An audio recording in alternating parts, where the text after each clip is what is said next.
We will ISO a Tiger defensive player at the top of every inning to kind of give you an idea of what they do away from the baseball. The first pitch of the game is hit down the third base line and fair by Soriano. This will go to the corner. Soriano takes the turn and goes to second, and on one pitch has a leadoff double. For the most part, they've been able to keep Soriano in check in this series. You know the Cubs are going to come out today and play with a lot of energy because they don't want to get swept here in Motown. 15 doubles now for Soriano, and that'll bring up Ryan Theriot. In our isolations, by the way, we'll go by position. So number one, of course, is the pitcher in the first inning. Number two will be the catcher in the second inning, and on and on. And Galarraga is our ISO here in the first. Ryan Theriot looks at a ball outside, showing bunt there, 1-0. It's a nice job by Theriot. You want to make sure you get the job done with a leadoff double. You want to at least advance Soriano to third base if you're not driving him in.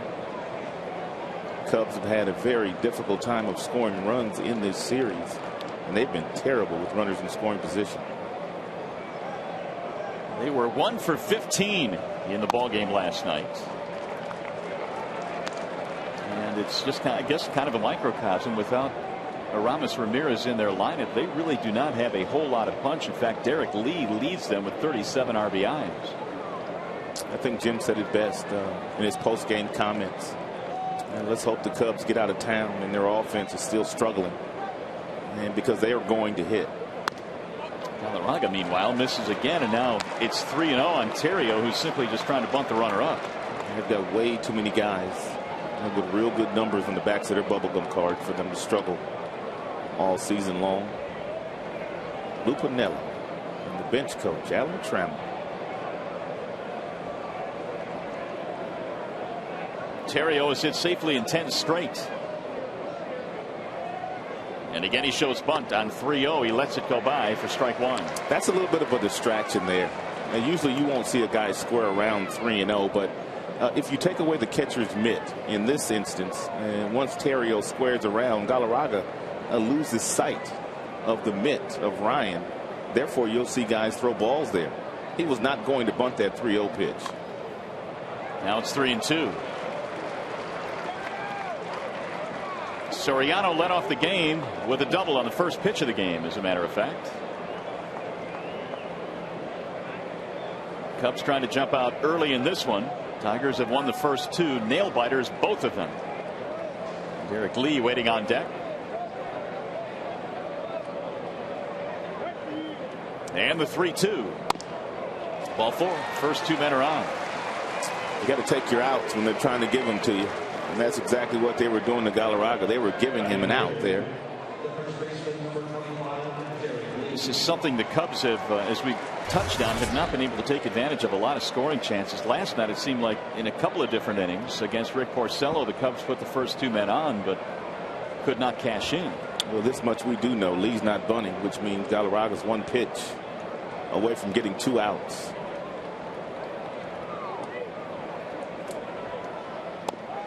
It sinks low and inside, 1-0. Last 10 starts, Galarraga has just scuffled. Leland's giving him a long leash. Well, I think in some respects he has earned a leash based on the fact that he won 13 games for them last year. But as you go farther and farther and deeper into the season, they'd like to get him straightened out. That's for sure. They've tried everything. They went so far as a few starts ago. They had Galarraga throwing batting practice just to prove to him that it's still it's still hard to hit, even though you're just lobbing the ball up there to respective hitters. Lee skies it in the air, center field. Granderson started back, but he's there now. Derek Lee is out, one gone. And that was the first time I think I'd ever seen a pitching coach have a pitcher out there literally throwing batting practice to some of the Tigers hitters. Yeah, and unless a guy is coming back from an injury or something, I've never seen that. And usually when that's the case, it's a simulated game. So one out. Here is Micah Hoffpower. The Piniella has had to be feeling really frustrated in this series over the fact that his team has not been able to really bust out offensively. A lot of base runners last night, a lot of base runners the first night. And another chance here early in this game. Off power, drills one down the right field line. It is hooking, and that ball is fouled. Yikes. 0-1. Meanwhile, Dusty Ryan, today's catcher, runs out to the mound. That's a good sign there from the youngster Ryan. Obviously, he did not like the location of that last pitch by Galarraga, so he's going to go out and tell him you need to concentrate a little bit more. Hoffpauir is one guy that has shown up offensively in this series for the Cubs. G Money. He's chilling today, isn't he?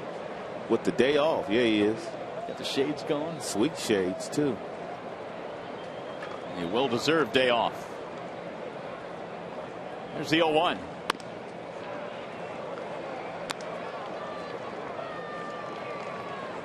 Hoffpauir's numbers last year in the minor leagues were really kind of unbelievable. He played in 71 games. He missed April because of injury. And in the 71 games he played at Iowa, he knocked in 100. That's incredible. It's really almost unbelievable, because to knock in 100 in a minor league season is amazing in itself. Yeah, that's 130 games, 140 games. He did it in 70 games? 71 games. Stunning. Crystal clear. High definition. You're breaking into the wrong promo there. We're not quite ready for it. Here's the 1-2. 2-2 now on Micah Hoffpauir. Well, the Tigers are rolling right now. They've won 6 straight, and thanks to a late loss last night by Minnesota, their lead is 5 now in the Central. And Galarraga needs to turn up the pace here. Wave and a miss, and he does just that with a strikeout. Get right back on that mound and get some adrenaline going and get your teammates involved. And he's taking a long time in between pitches, even though he's having success here and getting the last 2 outs with the slider there that kind of backs up on him. And Hoffpauir could not get to, but starting pitching kind of sets the tone for the entire game. That'll bring up Jake Fox. Batting an even 300 at the big league level this year, 1 for 4 in the series. Leadoff double by Soriano, then a walk to Terrio after he tried to bunt the runner up. And now there are 2 outs. Speaking of stunning minor league numbers, Fox was hitting .409 before he was called up at Iowa, and that was leading all minor league hitters. He also had 53 RBIs.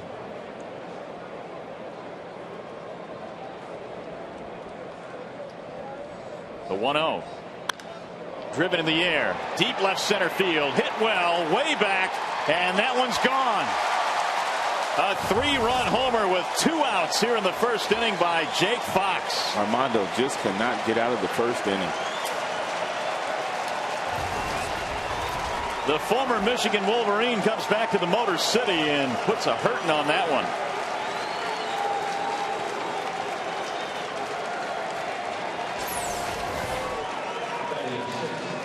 It's a fastball just right down the middle. No sink, no run, no movement whatsoever. And in a 1-0 count. Fox, he punished it. First big league home run, and it comes here in Detroit. 411 feet worth. 3-0 Chicago. So it has been a series of frustrations for them offensively, but they get a big 2-out hit. And that is the 10th home run Galarraga has surrendered in his last 8 outings.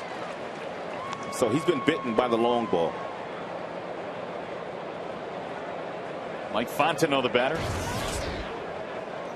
He's 1 for 8 this series and batting .228. The 1-1.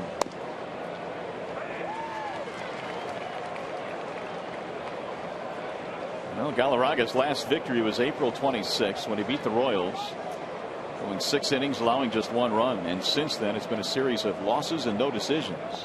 Swing and a miss struck him out, and Ryan will throw to first, completing the strikeout. Galarraga fans a pair, but gives up the big 3-run homer to Fox.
Granderson at center, Ramon Santiago at second, Miguel Cabrera hitting third, Marcus DHing today, followed by Ryan Rayburn, who had the walk-off homer a couple of nights ago. Inge, Ordonez, Ryan, and Everett rounding out the lineup. The Bernstein Advantage brings you the scouting report on Ted Lilly of the Cubs. Get the Bernstein Advantage. We go to bat for you. He's going to be tough today. Lilly's one of their better starters and has been an outstanding starter since putting on a Cubs uniform.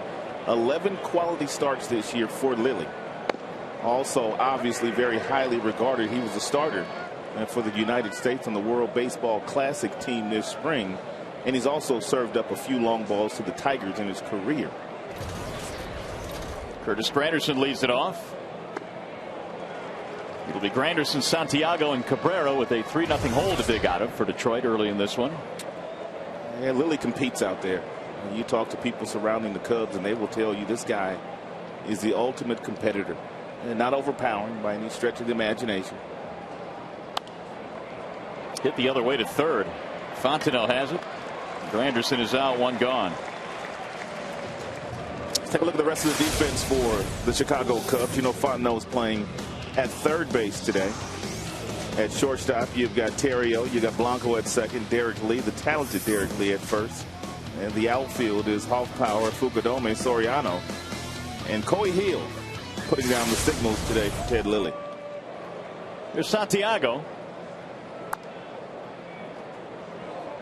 Switch hitter batting right-handed against the lefty Ted Lilly. They'll be aggressive early against Lilly. He's a guy that doesn't walk a whole lot, which means he's around the plate consistently early in counts. And if you're going to get to him, that's when you need to get to him, because he gets awfully tough once he gets ahead of you. I think Ted Lilly somewhat quietly has put up some really good seasons in the last 2 or 3 years. In fact, he's made 34 starts each of the last 2 years, so he's been very durable. And he's won a ton of games. Grounded foul again. He's kind of pitching in the shadow of Carlos Zambrano. In Chicago, Zambrano usually gets all the headlines. But Lilly's very consistent. Real good left-handed pitcher. Nice breaking ball. Backdoor slider to a lot of the right-handers. He'll cut the fastball. He'll come inside. The bender drops low, and the count now 2 balls, 2 strikes on Ramon Santiago. He's also got that old-fashioned wind-up. Takes his hands over his head, turns his back, high leg kick. Throwback kind of guy. You don't see that much anymore, where guys bring the glove over the hat. No, you don't. The 2-2. Popped him up. Foul ground, third base side. And drifting the shortstop Terrio to make the play. 2 gone. A lot of pitching coaches don't like it these days because they feel like the guy puts his head down, picks his head back up, and then some guys lose their target. But Lilly, no problem whatsoever. It's one of those games where the Tigers are going to have to outcompete him because he doesn't give up lots of hits. Here is Cabrera with 2 outs.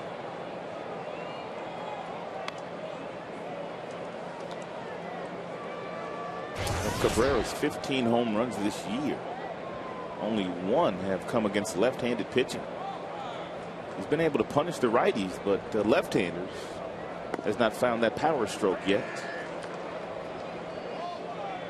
Of course, the Tigers lineup stacked with right-handers today. The only lefty, pure lefty, is Curtis Granderson, and left-handed hitters are batting just .219 against Ted Lilly. The 1-1.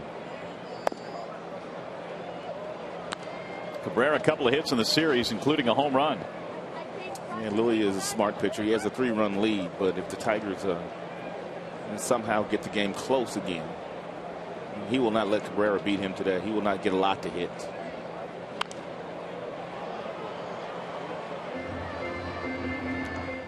He went pretty good last night.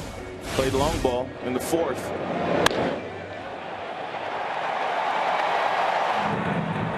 One of his 2 RBIs on the night for Cabrera, and the Tigers, of course, went on to win that game last evening. The 2-2. Down the right field line, slicing. Cabrera has a pretty swing from the right side, and it's a powerful swing. Usually that is a term, pretty, that is used for a left-handed hitter. But very seldom do you see him out in front, and with 2 strikes, he wants to make sure it's a good ball to handle. Therefore, a little bit tardy on that fastball, but boy, does he have a nice stroke. Driven deep, right field, on the move, off power, still going back to the wall, leaps, can't get it, it's off the wall. Cabrera on his way to second, and he is in with a 2-out double, and he almost hit it out the other way. And I don't even think he hit that ball that well.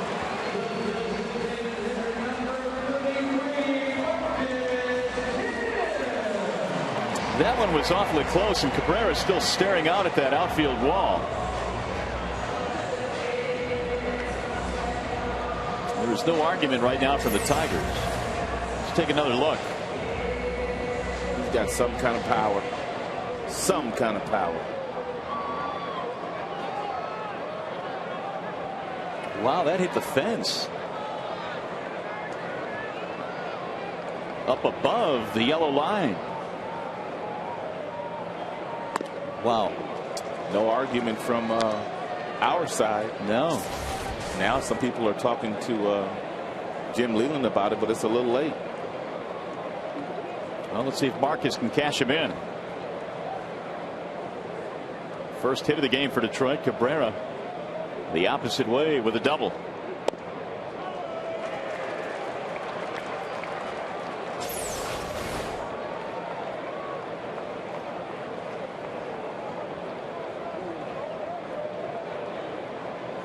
Break there for the Cubs.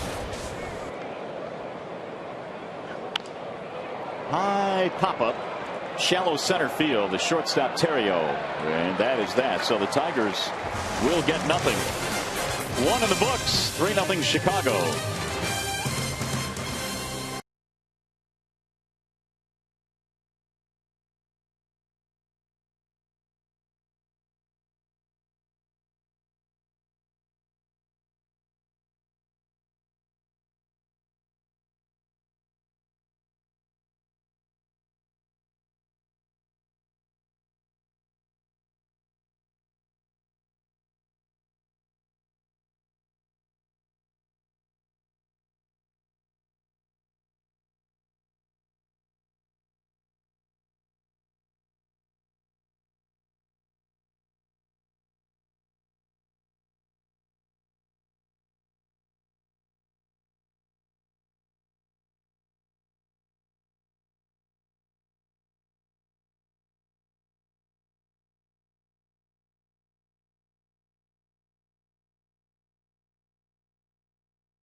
Text Tigers, followed by a space, then the player's uniform number to FSDET or 37338.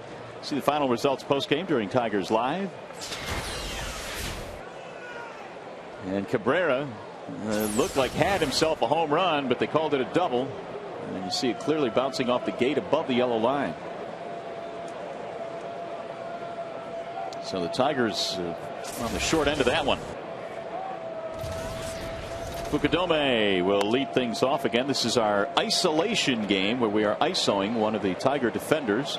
And here in the second inning, we'll be isolating the catcher Dusty Ryan. Fukudome, Hill, and Blanco here in the second for the Cubs.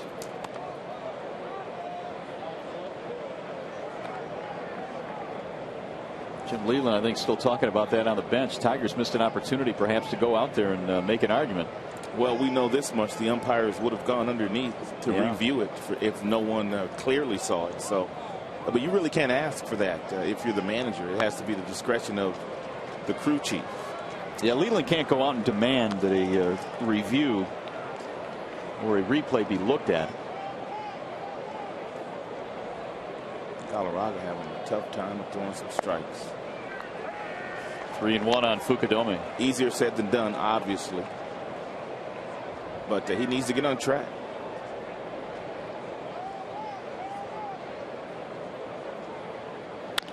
Bouncing ball that Galarraga will chase down. So Fukudome is retired, one gone.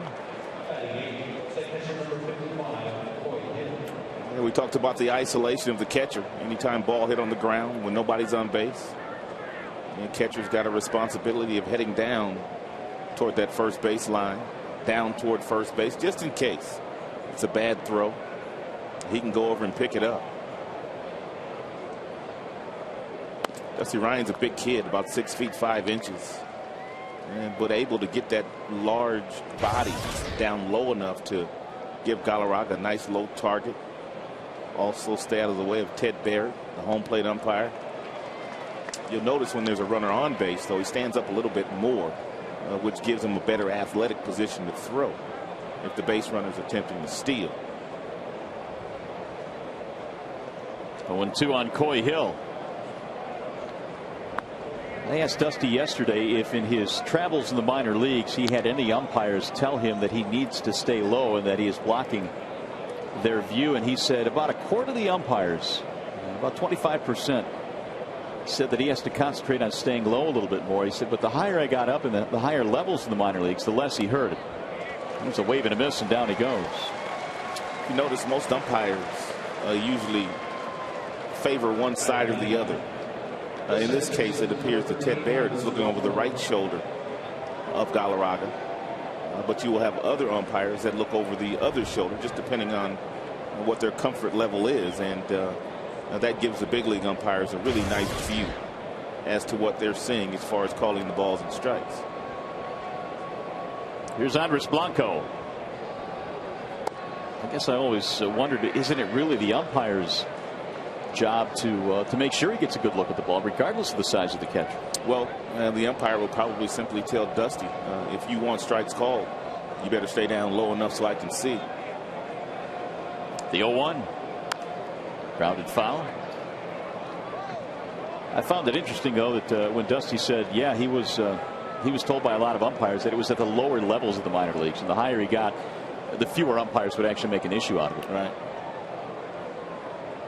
And here in the big leagues, very few, if any, do. He is a big target, to be sure. Blanco had a very defensive swing at that pitch. 0-2 the count stays. So Galarraga in search of a 1-2-3 inning after giving up a 3-run homer in the first.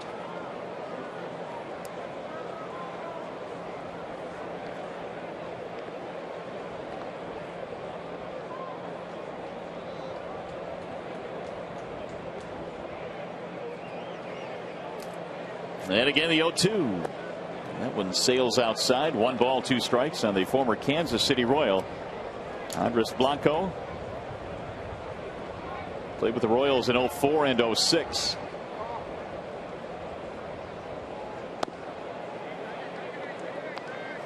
2 balls, 2 strikes.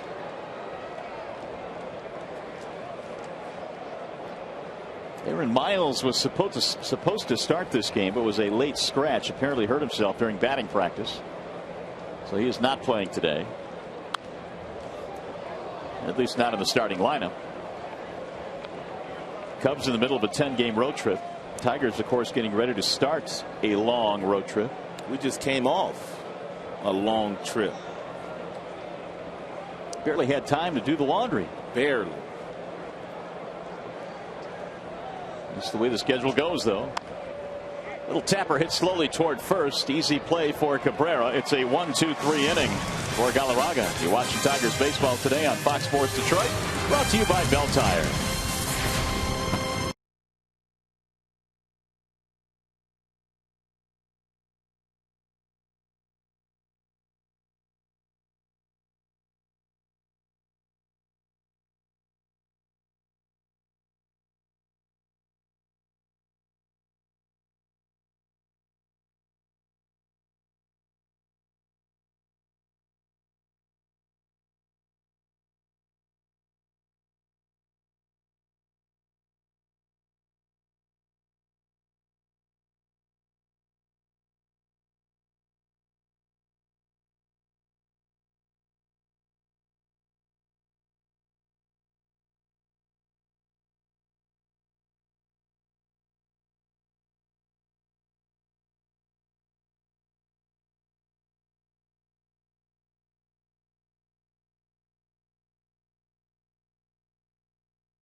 Every thrilling moment of the 2009 MLB All-Star Game live from St. Louis.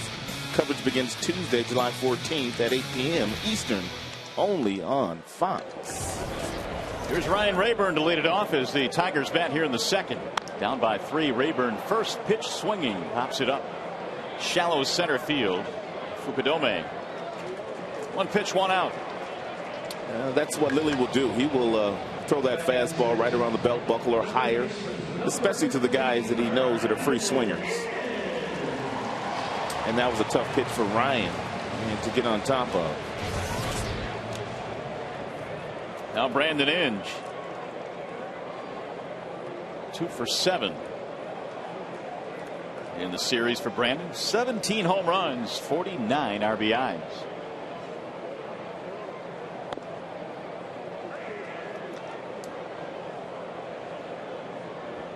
Ted Lilly has thrown 200 or more innings in each of the last 2 years. He's made 34 starts each of the last 2 seasons.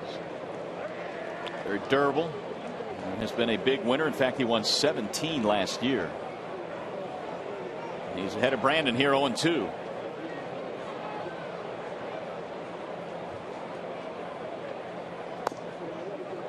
One ball, 2 strikes. Goes by Ted Lilly. His given name is Theodore Roosevelt Lilly III.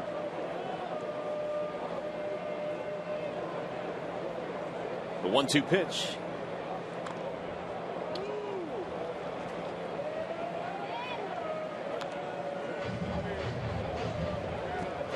Tigers have 1 hit, the double by Cabrera, which appeared to be a home run back in the first inning, but was ruled a double.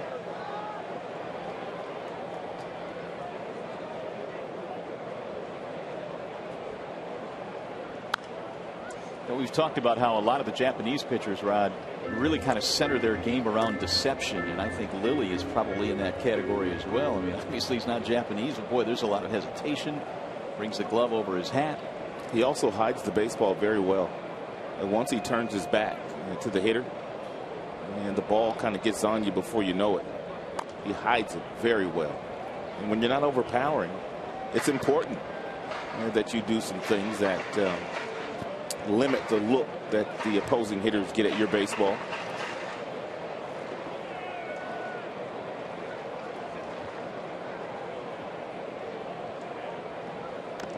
And tip foul. Inge barely stays alive. Well, it's been a nice season again this year for Lilly. In fact, in the month of June, his ERA is under 2. He has not allowed more than 3 runs in any start since May 24th. Swing and a miss. Inge is retired. First strikeout of the game for Lilly. Cubs' issues this year has not been their pitching staff. They come in ranked 3rd as far as the earned run average in the National League, with a 3.83 earned run average, which is outstanding. They just have not gotten a lot of offense this year. They've played a lot of close games. They could very easily be in first place by quite a few games with any offense whatsoever, because they've pitched better than anybody else in their division. Yet, despite the struggles, they are still 3rd in the Central, only 3.5 back. Roll toward 3rd. Routine for Fontenot. Maglio's out of there. 1-2-3 inning for Ted Lilly. 2 in the books. 3-0 Cubs.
To promise. AT&T, your world delivered. And by Aflac, we've got you under our wing.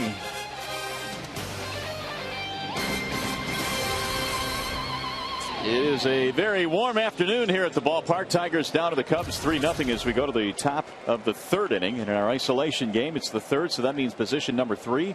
His first base will be isolating Miguel Cabrera this half inning defensively. He's getting a whole lot better over there for sure. He has turned himself into a nice first sacker. Alfonso Soriano leads it off. It'll be Soriano, Theriot, and Lee. Soriano jumped on the first thing he saw today from Galarraga and ripped it past Inge for a stand-up double. 2 balls, no strikes. Soriano spent the first 3 years of his professional career playing in Japan in the minor leagues, albeit the majority of that time before signing a free agent contract to play with the New York Yankees. Middle infielder when he came up, playing outfield these days. And I think initially he wasn't real crazy about going to the outfield. Little pop up, going to be a tough play. Inge can't get it. Neither can Everett. It's a looping single to left for Alfonso Soriano. He's 2 for 2. He's got that heavy bat. We've talked about it the last couple of days. 35 inches, 35 ounces. It's tough to break for one, and even when you get jammed, you still got enough on the bat to muscle the ball into into the outfield. 3 hits for Chicago. That'll bring up Ryan Theriot.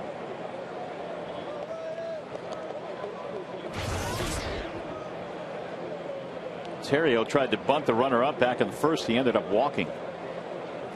Part of that 3-run first inning. The home run by Jake Fox is the difference.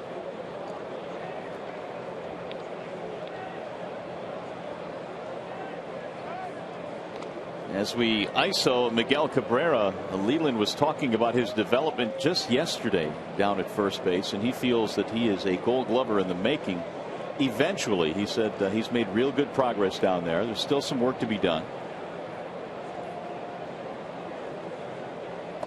And I guess Leland feels that really one of the few things that he has left to improve on is his ability to pick balls out of the dirt on a more consistent basis. And I would think that's a skill that the more you do it, the better you become at it. And what you have to do as a first baseman is even when balls are hit to the left side of the infield, whether it be Everett, whether it be Inge, you have to anticipate bad throws. And I think that's the one thing that Cabrera is still learning. Every now and then there's going to be bad throws from those guys, even though they have tremendous accuracy with their arms, that you have to anticipate bad throws. If you do that, you'll be much better at picking balls out of the dirt. 0-2 on Theriot. I know another play that he also is still not quite comfortable with, and that's when he's not holding a base runner on, he still shades too far to second base, not knowing which balls to go after and which balls to get back to the bag on. But that comes from his days as playing third base. He feels like he's got some decent range at that position. Wave and a miss, and down goes Theriot. 1 gone. 4 strikeouts now for Galarraga.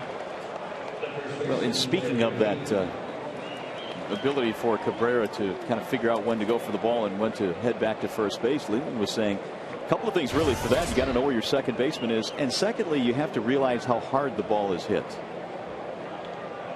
Instincts. Baseball instincts. Derek Lee trying to extend his hitting streak. There's a throw behind the runner. It's a little bit late. You also have to be ready for that. Those snap throws from your catcher. Apparently Cabrera called that one. And realizing that Soriano was too aggressive with the secondary lead. There was a time when Soriano stole bases in bunches. Not anymore.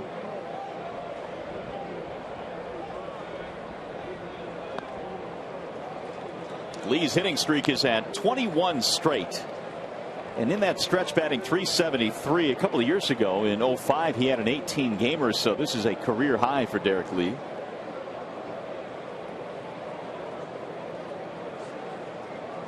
He extended it last night with a single in the 7th inning. Ball down low, 2-1.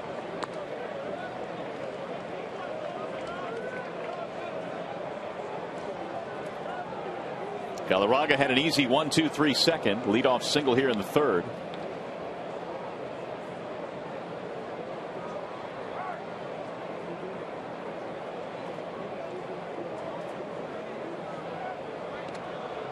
Hitting streaks are interesting because when they reach the level that they're at right now for Lee in the 20s, and of course Zimmerman got to 30, and those that have challenged Joe DiMaggio's 56, it almost becomes more of a story than the game itself.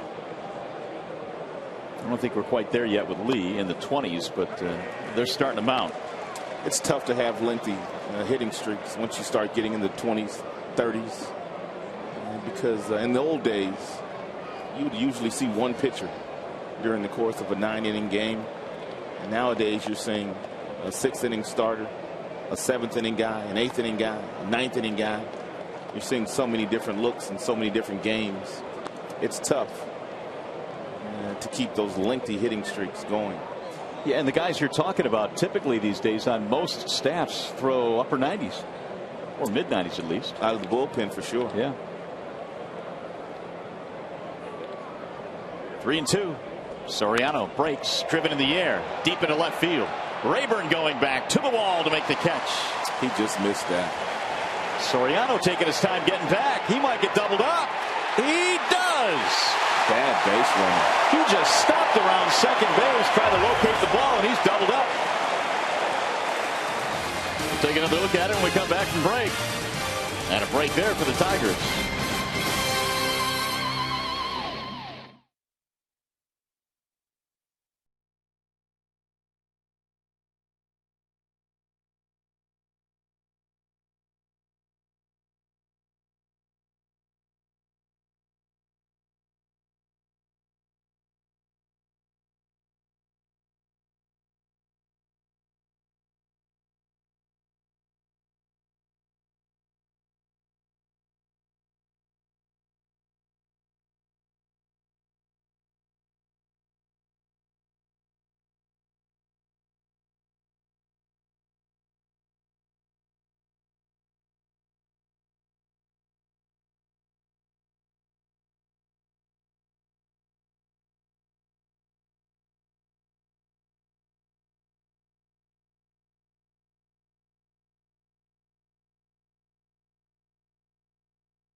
And we're ISOing him. He can see that Soriano, the base runner, has gone too far.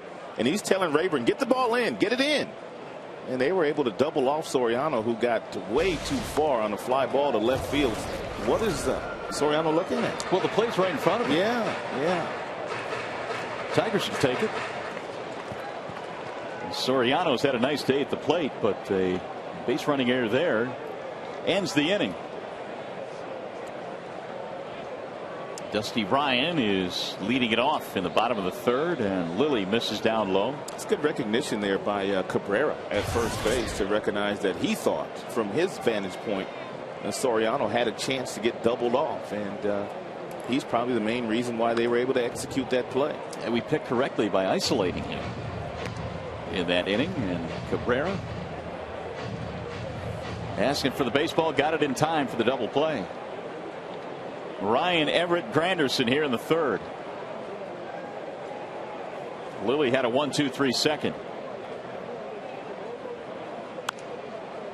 Fouled back out of play. Lilly appears to be one of those guys who just kind of stays right at the middle of the plate.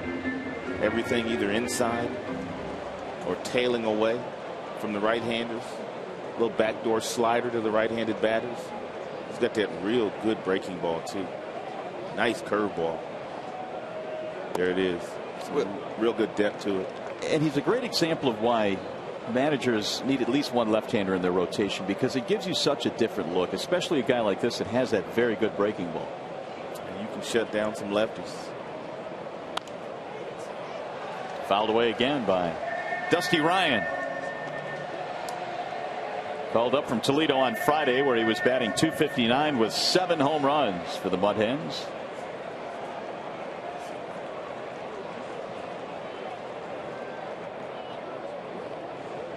The 2-2. Tipped it into the glove for strike 3. Hey fans, this Saturday you can swing for the fences here at Comerica Park. Sign up for fantasy batting practice and hit pitches thrown by Dave Rosen, a former Tigers pitcher. Space is limited, so call now 313-471-2550 or visit tigers.com. Come down here and take Dave Rosen deep. And put that in your memory book. He might drill you though.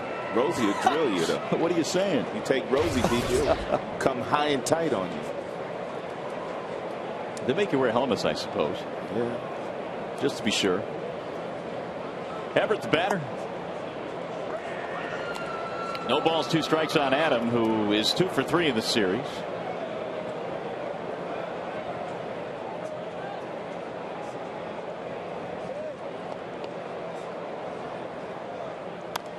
Little roller hit slowly toward the left side of the infield. The third baseman Fontenot got in front of the shortstop Theriot. And the result is Everett's at first base. I don't know if Theriot had a shot to throw him out. Well, there's no communication here.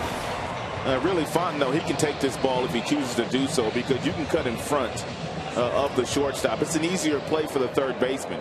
If you're Theriot here, you've got to stop, gather yourself, redirect your body, and then make the throw across the diamond. Fontenot is already going in that direction. Base hit. Second Tigers hit. Granderson takes the ball up high. You can run on Lilly. He usually does not utilize the slide step. But you just have to guess correctly as soon as he moves any part of his body. If you're running, you just have to take off. And if he goes to first base, you still have a legitimate chance of stealing because he's not very quick to first base. Fontenot, the tough play, and Granderson is out. Whoa, that was a tough play. And you can see Fontenot not a third baseman by trade. Most third basemen, when they come in and make this play, they simply pull it underneath. He takes it and then grabs it, transfers, and comes up top to make a strong throw to get Granderson. But your everyday third baseman, they simply grab that ball, throw off the right foot, and just flip it underneath to get the out. Everett rolls up to second base now with 2 outs. Here's Santiago.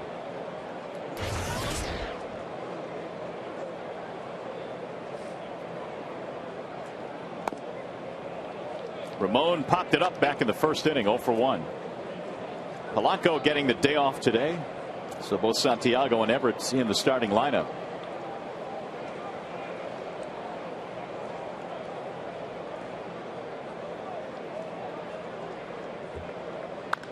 Driven high in the air, deep into left field. Soriano back to the track, to the wall. Santiago, a 2-run shot. Oh, El Caballo. above Ramon. He takes Ted Lilly deep, and now it's a 3-2 game. Well, we told you before the game that Lilly has given up quite a few home runs to Tigers in his limited starts in his career against them. And it's now the 9th home run in 7 starts for Tigers hitters against Lilly. It's a fastball right down the middle. And that's the last thing Lilly thought that Santiago would do with that pitch, is hit it out of the ballpark.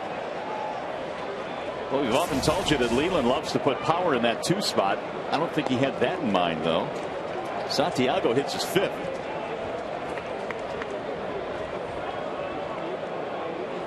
And the Tigers on the board now, down by just a run. Here's Cabrera.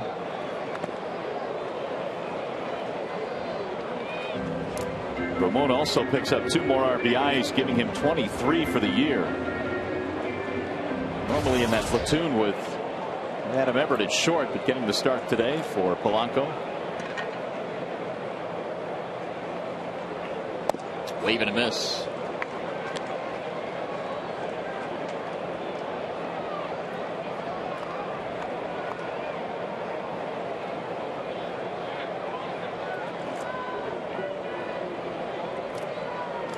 Here's the 1-2.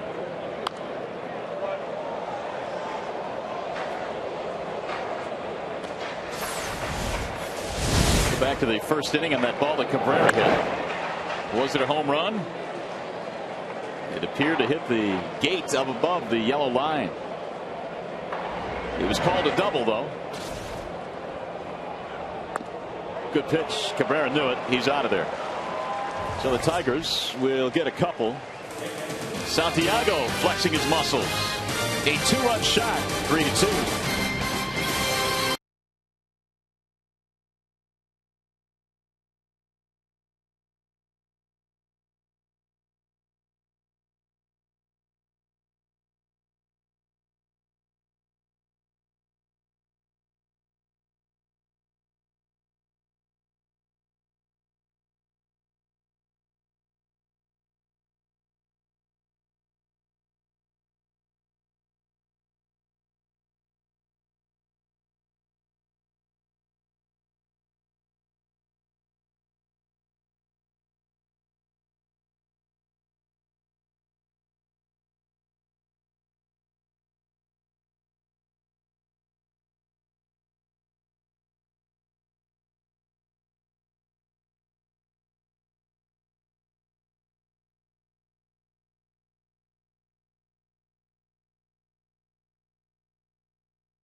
of the year who also managed World Series champions? That's a really good question. 3 rookies of the year also managed the World Series champ. Think about that. And we'll get you the 3 in the bottom of the 4th. In the meantime, Micah Hoffpower leads it off, and he takes a ball inside. And here in this half inning on our isolation telecast, we'll be isoing the second baseman Ramon Santiago. Outside, 2-0. Ramon is a shortstop by trade and a good one. But he gobbles up all ground balls hit his direction at that second base position as well. He is a top-notch defender. It's nice to have a guy that you can play a couple times a week and they can give you some spotty offense, but the one thing that you really want them to do is to catch the baseball, and that's what Santiago has done his second tour of duty with the Tigers since coming back from the Seattle Mariners. I think Jim Leyland has liked Santiago from the day he got here. He has always talked about his ability to play defense, his great personality, great in the clubhouse. Pulled to the right side and right at the first baseman. Cabrera tags the bag for the out. Back in 2003 when Santiago and Omar Infante formed the double play combination for the Tigers, neither player was really ready to play every day in the big leagues. That double play combination, also known as Infantiago. Is that what they called him? Well, that's what a few of us called him. I don't know if it was widely used. Infante doing a nice job for the Atlanta Braves these days. Wave and a miss. 0-1 on Jake Fox, who hit a 3-run homer with 2 outs in the first inning. It looked like Galarraga was going to pitch himself out of a jam. But then Fox got him. The 0-1 driven down the left field line. That is a fair ball. Over to plate is Rayburn. Fox will take a look. 1-out single. Looked like he hung him a breaking ball. His first time up, he got a fastball that he clobbered for a 3-run home run after throwing an outstanding breaking ball for strike 1. It looks like that one kind of flattened out, didn't do a whole lot, and Fox ripped it.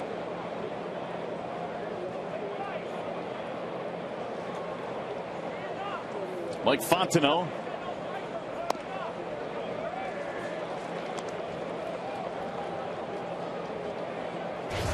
Four hits for the Cubs, 3 for the Tigers. Fontenot was 0 for 1. He struck out to end the first.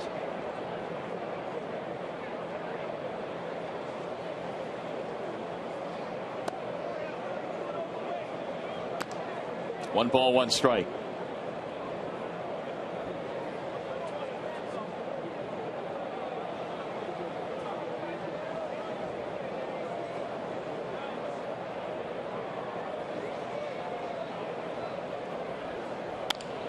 Little tapper back up the middle.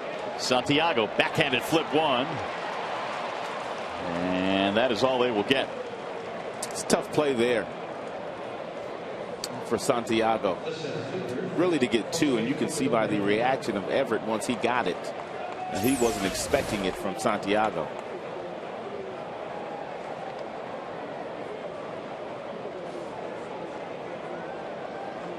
Looked like he had a little difficult time of getting it out of his glove, getting a handle on it. So the inning is aligned for Fukudome, who was quite a hitter in his days in Japan. In fact, a 2-time batting champion.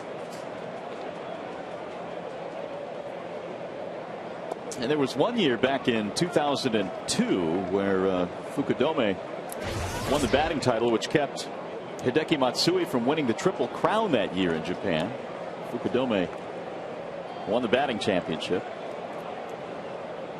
Both, of course, in the States now. Driven to the gap in right center field. That one is trouble. It's down. This is going to get a run in. Granderson goes all the way to the warning track in the center field wall. Meanwhile, Fukudome is headed to third base, and he is in standing up. It's a triple and an RBI. 4-2 Chicago.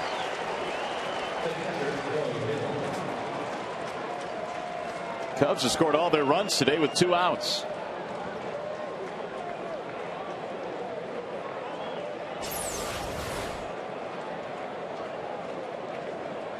And Fukudomi's got that swing where he starts his hits early and clears them out of the way. And that time he finds that seam in right center field. Granderson didn't come up with it cleanly, but he would have had a triple and an RBI anyway. Coy Hill, the batter.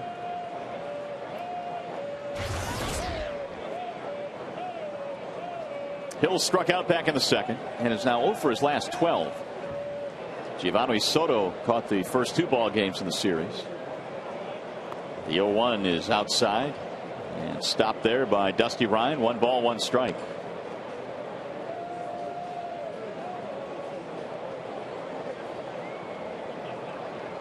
Hill early on in his career was a member of the Dodgers organization, but he was pretty much blocked at the big league level by Paul LaDuca at that time.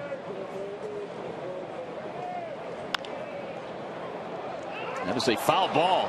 Great play by Cabrera, but it was just foul. Rolling to the turf. Fans appreciate it. Number 24.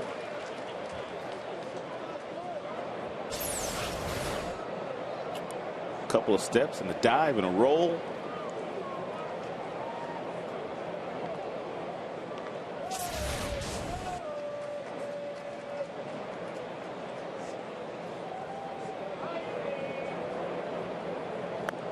Swing and a miss. 5 strikeouts for Galarraga. That ends the inning, but another run in for Chicago.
Hang on, we'll get you the answer momentarily as Marcus Thames leads it off. It'll be Thames, Rayburn, and Brandon Inge. Marcus 0 for 1. He popped up back in the first and hitless in the series, 0 for 9. 0-2.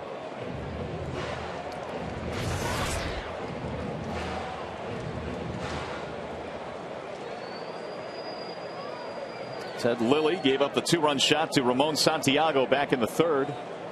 That got the Tigers on the board. Breaking ball dips low. 3 Tigers hits in this one. Cabrera a double, Everett a single, Santiago a homer. That'll get back into the seats. Ted Lilly, 33 years old. He's out of Torrance, California. Torrance, California. They used to be rivals of ours back in the day. Santa Monica High School. Did you whoop up on them? They had a good program at Torrance. That ball will get down. This looks like extra bases. It's going to get to the warning track.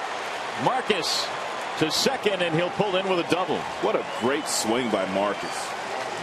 Marcus usually does not hit balls in this direction with this kind of authority. But for 3 straight days, this is how they've pitched Marcus. They've stayed away from him because he's got dangerous power to the pull field. That's that little backdoor slider we were telling you about that Lilly will feature from time to time. Marcus crushed that.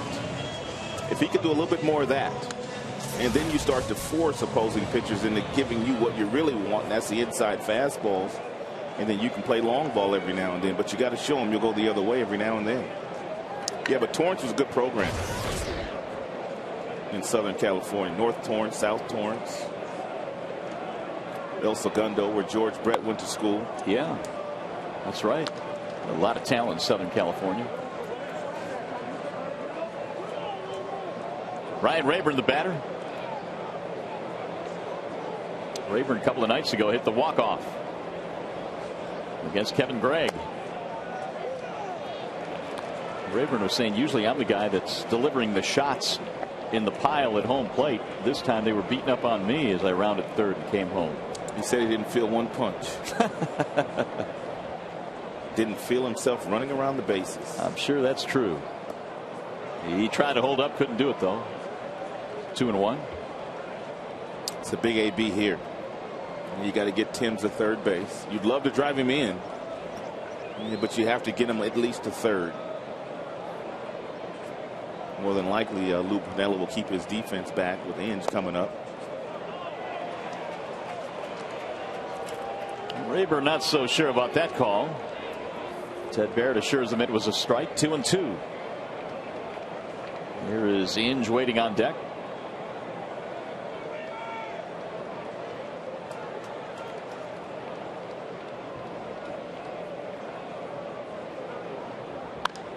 Driven to the air, left field, hit deep. Soriano back, and that ball is off the wall.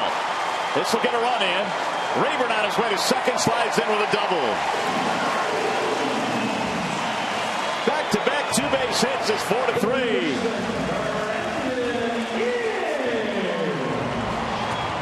Lilly has not made many mistakes today, but when he does make a mistake, the Tigers hitters have made him pay. That's that breaking ball that didn't have a lot of depth to it. It's our Lincoln Mercury Exmo, and Ryan Rayburn clobbered this ball off the gate and left. Good base running by Marcus Timms. He knew that Soriano wasn't going to get it, and when that ball hit the warning track, he was already on third base.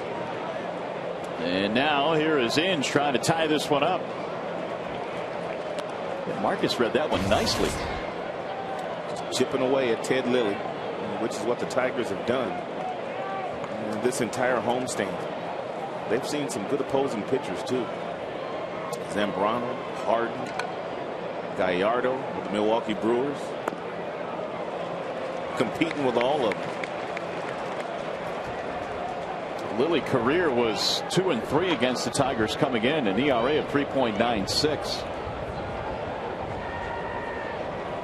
Those numbers coming in his days with a couple of American League teams, Oakland, Toronto, the Yankees. The 2-0.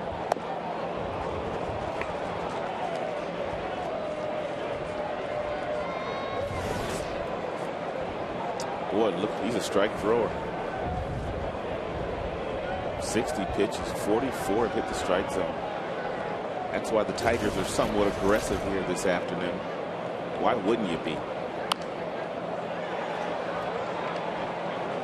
Inge struck out back in the first.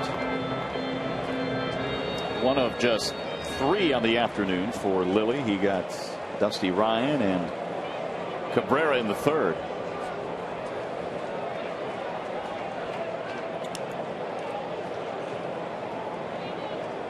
Looks like Lilly's got one of those old-fashioned gloves as well. Pulled to third. A bullet knocked down by Fontenot. Rayburn will move up. Inge is out, 1 gone. So that Aflac trivia question again. Name the 3 rookies of the year who also managed World Series champs. How many did you get? I had a couple of them. I didn't have Alvin Dark, but I knew Piniella had done it. And I also knew that Ozzie Guillen had done that. But it was Alvin Dark that made that a really good question. Lou Piniella also played on the World Championship team, so he's got all 3 covered. Infield in now for Maglio, trying to tie this game up. Remember when Piniella, I think he managed that 1990s Oakland Athletics team? No, the Cincinnati Reds team. Yeah. They weren't supposed to beat Oakland that year. Oakland had the Bass brothers and Dave Stewart and Eckersley. You name it, they had it. But Lou Piniella went in there with the Nasty Boys and got it done. Charlton Dibble. Yeah. And Myers. Myers, too, yeah. Ooh, swing and a miss, 0-2. That's really when they start playing 6-inning games, really, with pitchers, starting pitchers, and then having that setup guy in the 7th and the 8th and the 9th. And that's when I started to remember it, when he had that team. And now it's commonplace. Maglio sends it high in the air, deep into left field. Backing up Soriano, it's gone. It's got to be the hair. Maglio really needed that one. His 3rd home run of the season. And just like that, the Tigers have taken the lead. These fans recognize how important that was to Maglio as well. Tigers got great fans. Maglio's been scuffling really all year long. But the fans let him know how much they appreciate him jumping on this hanging breaking ball. Good timing. Leland said he saw some progress in that Maglio was starting to pull some balls, and that one was pulled into the seats. 5-4. The Tigers have come back from a 3-0 deficit in this one. That's rolled to third, and Fontenot throws out Ryan. 2 gone. Well, this game today available in crystal clear high definition on Fox Sports Detroit HD. It is sponsored by Comcast. The last Maglio home run, April the 27th. Maglio hit 500 with that new hairdo he's got. We had 2 hits last night. Yeah. 2 singles. Here's Adam Everett.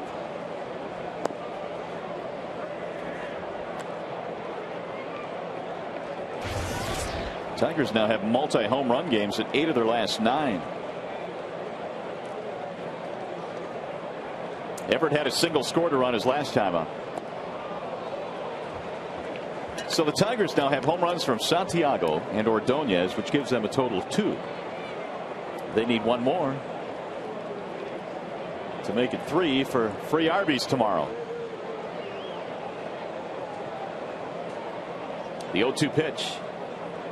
Swing and a miss. Everett is down. Side retired. Tigers, though, take the lead.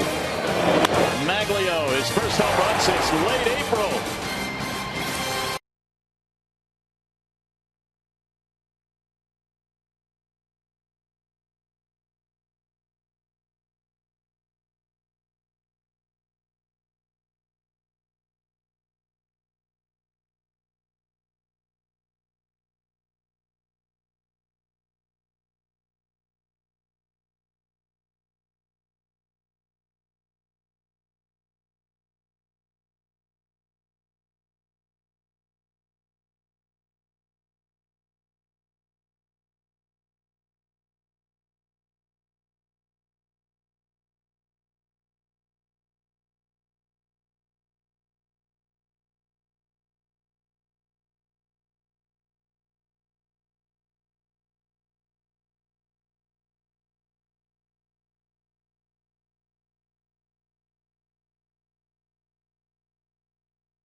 Wallside Windows, we can do that. We are the factory. And by ABC Warehouse, the closest thing to wholesale and the absolute best deals guaranteed. Tigers now taking the lead 5-4. It's our isolation game as we go to the top of the 5th inning. That's inning number 5, meaning position number 5. We're isoing Brandon Inge down at third base. The human highlight film. Andres Blanco leads it off, and then Alfonso Soriano and Ryan Theriot. Take a look at Brandon when he gets himself ready to make a play. He gets at that little good athletic position.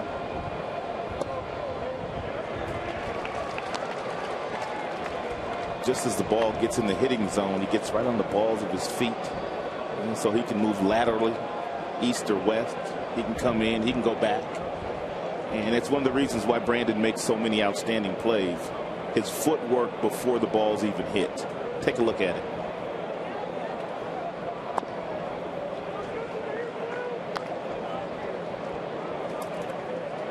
Blanco is 0 for 1 with a ground out back in the 2nd. So Galarraga now has a lead to work with for the first time this afternoon. He gave up the 3 early runs in the 1st.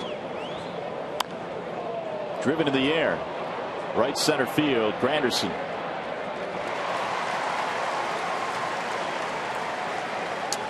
Hey, Saturday afternoons were made for baseball, and this week Fox Big brings you Game of the Week as the Cubs take on the White Sox in the Windy City Showdown. Fox Saturday Baseball begins at 4 p.m. on your local Fox station.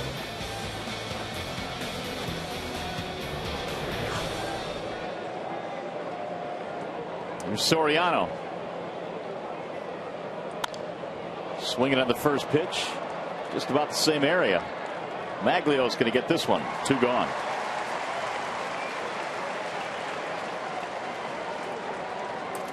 Now Ryan Theriot.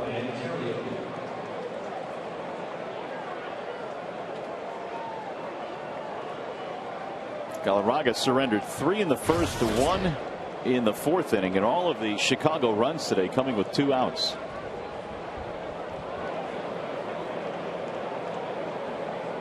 Theriot is 0 for 1 with a walk.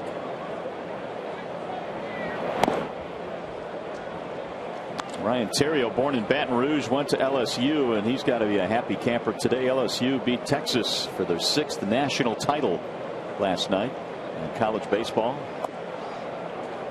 So Theriot's old alma mater doing it again. He was part of their championship team in 2000.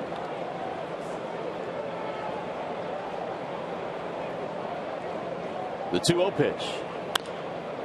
In the air to center. A lot of room out there for Granderson. This is going to be a 1-2-3 inning. Bottom of the 5th out of the way. You're watching Tigers baseball on Fox Sports Detroit, presented by Bell Tire.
tomorrow to start a weekend interleague series against the Houston Astros. Coverage begins at 7:30 tomorrow with Tigers Live. And there you go. There you have the matchups for the weekend series. It'll be Verlander and Wandy Rodriguez tomorrow.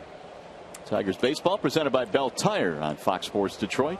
And Jim Leyland taking the luxury now of splitting up Verlander and Jackson, and placing Alfredo Figueroa in between the dynamic duo. Curtis Granderson leading it off, then Santiago and Cabrera. 0 for 2 with a couple of ground outs.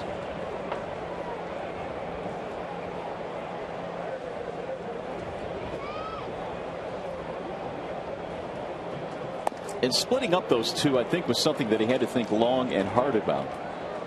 Typically on those nights, the Tigers have not had to use the bullpen all that much when Verlander and Jackson were pitching. There's a ball inside.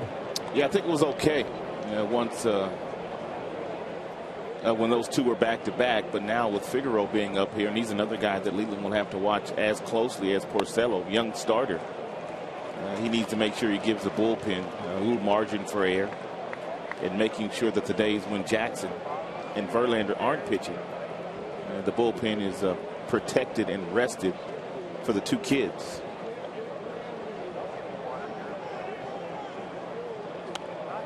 Well, Figueroa looked really good in his first start. Good fastball, 95, 96, threw some good sliders, pitched himself out of some jams.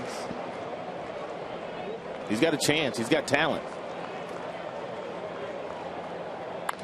Grandy hits one into right field, out of the reach of the diving Andres Blanco. Leadoff man is on.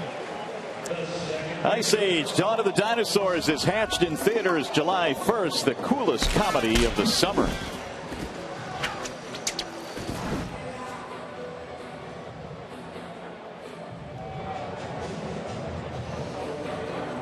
I told you a couple of innings ago that Lily's a guy that you can run on. Does not have a great move for a left-handed pitcher, and he's got a high leg kick.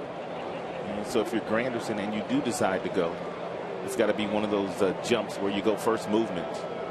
As soon as he moves any part of his body after coming set, you just take off. And this season, while Lily has been on the mound, there has been 9 attempted steals against him, 8 of which have been successful.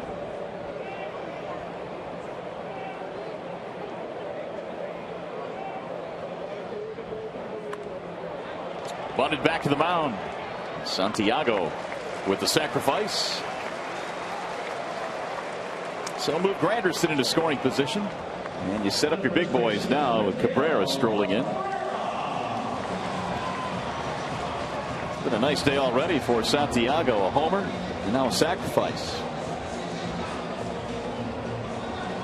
The home run that Santiago hit was his 5th, and 4 of them have come during the daytime. Here's Cabrera. 1 for 2. Had a double back in the first.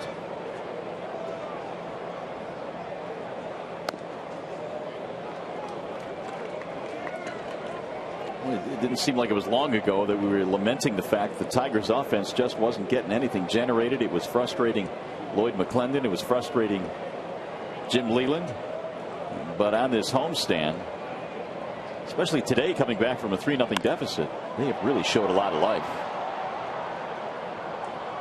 1 ball, 1 strike. And Cabrera, I think, has been in the middle of that. He's had a nice homestand here for the Tigers. For as much importance as we put on Curtis Granderson, Cabrera is being counted on to drive in a boatload of runs this year. The 1-1. Tigers today with 7 hits and 5 for Chicago.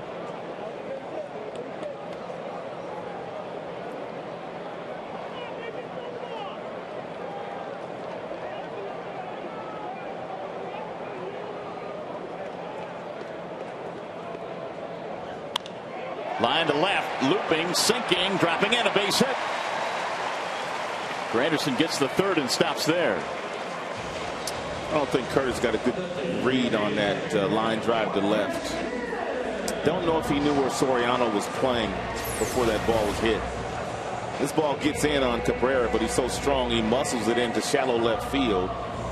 If Granderson knows exactly where Soriano's playing in left, he doesn't hesitate here. He just starts to run, and then by the time he picks the ball up, Gene Lamont, third base coach, had no alternative but to hold him up. That's why when you're on second base, you have to take a look around to see where the defenders are playing in the outfield, and that way you know what will drop and what won't drop. Marcus Thames had a double to start off the fourth and eventually scored a run. It's another big run right here. Runner on third, less than 2 outs.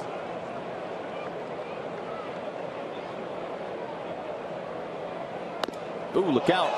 The bat goes flying into the stand. It's mine. No, it's mine. No, it's mine. Human day today. Boy, they're battling for that thing. There they are. Security. Yeah, they're going to have to figure this one out. What the Tigers need to do is just ask for the bat back right now. Then that'll take care of all of that. Possession is 9/10 of the law. But it appears that 3 guys have possession of that thing. And they're not letting go. Fouled off. 0-2. All right, that guy wins.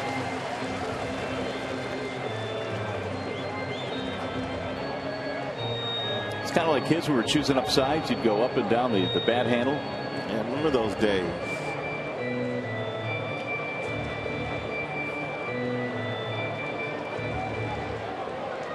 Oh, 0-2 on Marcus. Leadoff single by Granderson. He was sacrificed, then a base hit by Cabrera.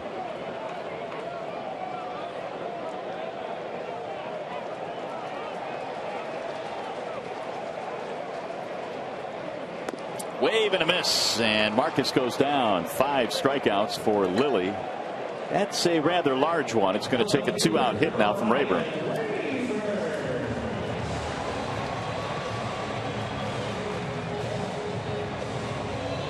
Rayburn doubled in a run back in the fourth. He's had a couple of big hits in the series. Obviously the walk-off home run 2 nights ago.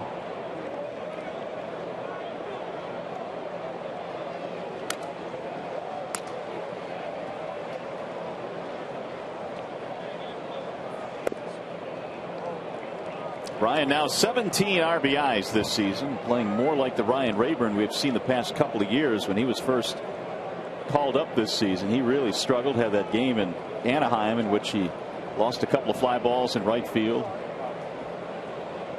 He was struggling with the bat, but has since settled in very nicely, and what a valuable weapon he is off the bench. And there's a base hit to right field. His value increases as he scores Granderson, and the Tigers lead 6-4. Second RBI today.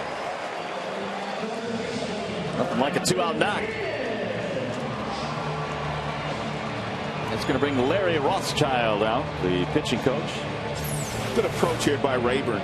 The majority of the hits that Lilly has given up today have been to the pull field, but that time tremendous concentration and pulling his hands inside the baseball, hitting a solid single past Blanco at second base.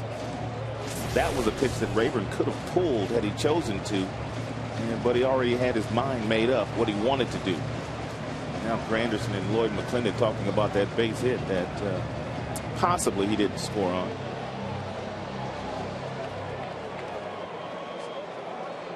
Meanwhile, out at second base, Miguel Cabrera having a chat with Tim McClelland about that ball that he hit, I'm sure, back in the first inning that Cabrera thought was a home run. And a replay seemed to indicate hit above the yellow line and off the fence. They're still talking about that one. Brandon Inge, a wave and a miss.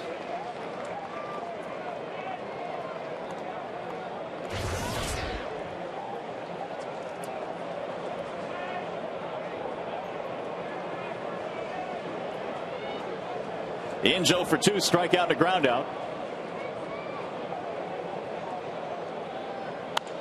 Roll toward third. Off to his left, Fontenot will throw out Inge. to retire the side. Tigers get another run, though. They lengthen their lead now 6-4.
Your scorecard will be the shortstop position. Therefore, we will isolate Adam Everett this half inning. And Galarraga back to the hill at 1 point, trailing 3-0 in this game. His teammates have gotten him 6 big runs. Here is Derek Lee to lead it off. Lee today is 0 for 2. 21 game hitting streak is the longest by any Cub in 20 years.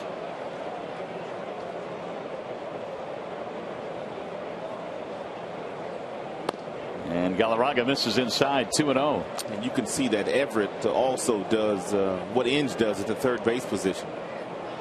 As soon as the ball gets in the hitting and crown of the plate, kind of jumps up and gets himself in a pretty good position that he can move laterally as well. Everett always seems to be in the proper position at that shortstop position. He knows how to play the opposing hitters, which helps. Wave and a miss. 2-2. Before every game, Rafael Belliard sits down with all the infielders and talks about the opposing hitters and how they want to play guys in certain situations, certain counts. And Everett does a very nice job of positioning himself where he needs to be.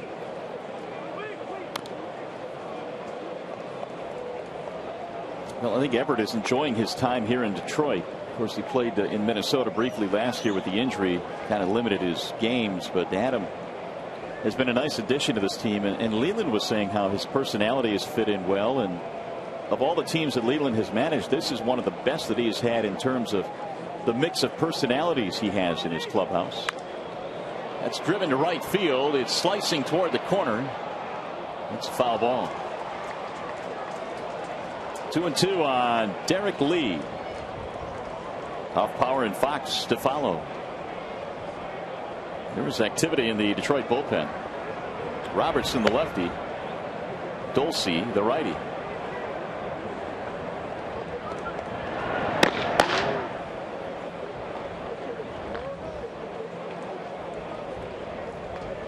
Two and two.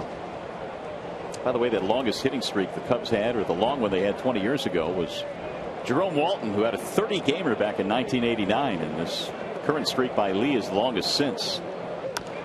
Roll toward the shortstop. Everett on the backhand in the hole. Lee is out, and he is 0 for 3. He's got some soft hands, and does Everett. And something else that he does on this replay is that he kind of sets his feet before he gets the ball in his glove. He knows he's going to backhand it, so now he plants that right foot quick crow hop back across the diamond, and a firm throw to Cabrera. A lot of your work is done as a middle infielder or infielder, period, footwork wise, before the ball is even hit to you or in your glove, if you've got to throw it. That's why these guys are the best in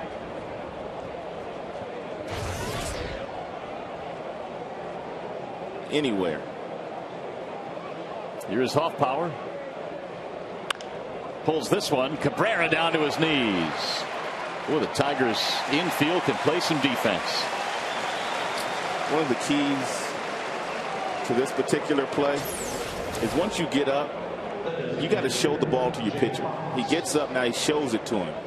Nice underhand toss, and of course Galarraga needs to be where he is, and he's there.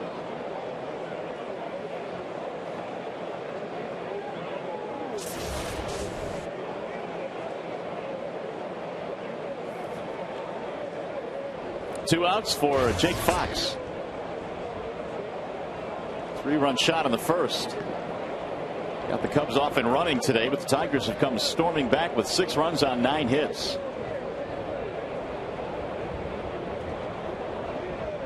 Swing and a miss. Jake Fox was first team All Big Ten in his days at Michigan. 3rd round pick back in '03 of the Cubs.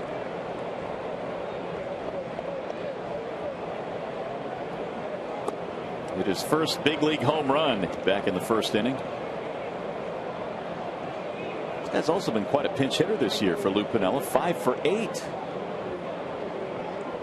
Really good numbers in duty that's very difficult. Of course, it seems like pinch hitters are much more valuable and a more valuable commodity over in the National League. Yeah, you don't use pinch hitters very often in the junior circuit. That would be the American League.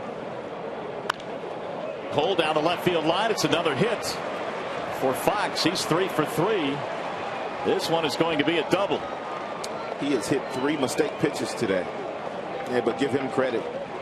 You still have to hit him. And he has done that. First time up, he played long ball and fastball. That didn't do a whole lot from Galarraga. And he's gotten a couple of breaking balls that have kind of been hanging as well. And he's punished both of them. So he is a triple shy of the cycle.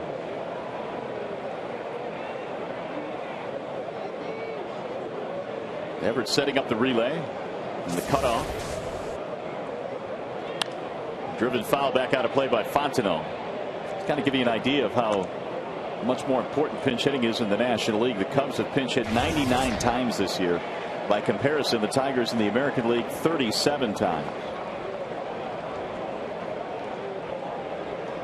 Fontenot is 0 for 2, reaching out a fielder's choice and scoring in the 4th.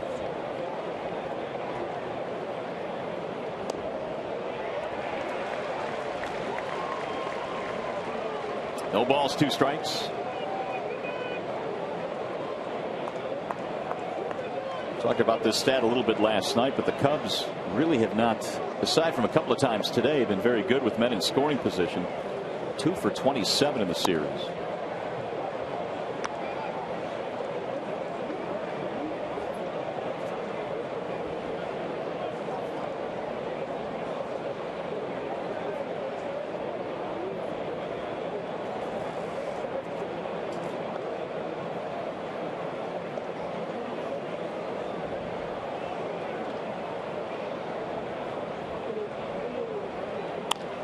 On the ground to second base, Santiago is there, and that is that for the Cubs.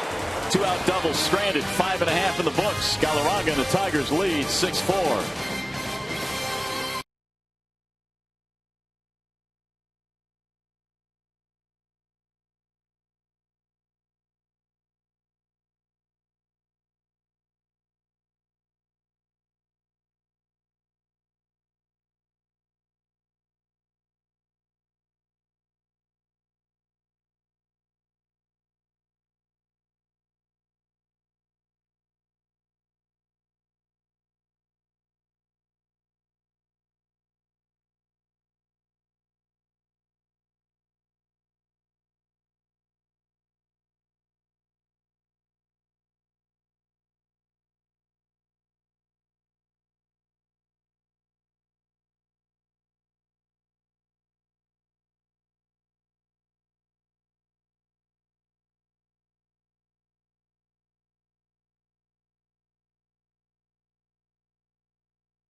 To the first inning, a ball that appeared to leave the ballpark, hitting off the fence in right center field, was ruled a double off the bat of Cabrera by second base umpire Tim McClellan.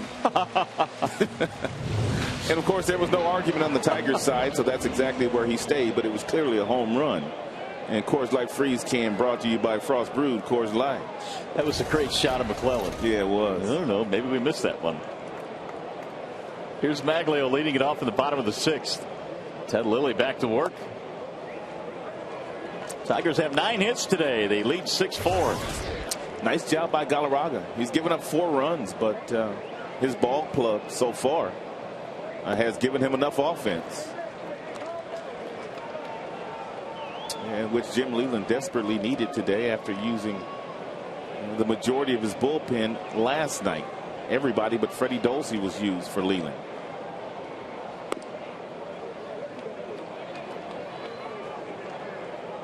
He's done.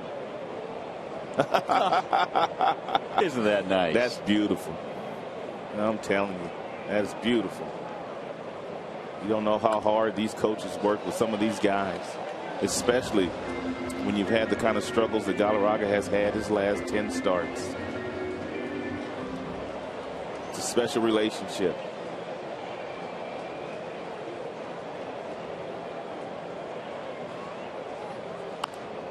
Maglio shoots it foul, back out of play. Yeah, Maglio got himself a breaking ball last time up and played long ball to left. It's a good sign. Some bat speed and some power. Magnificent. 2-2. Third home run of the year for Mags. He now has 24 driven in. He is zeroing in on 2,000 career hits. He now needs 108 to get to that plateau.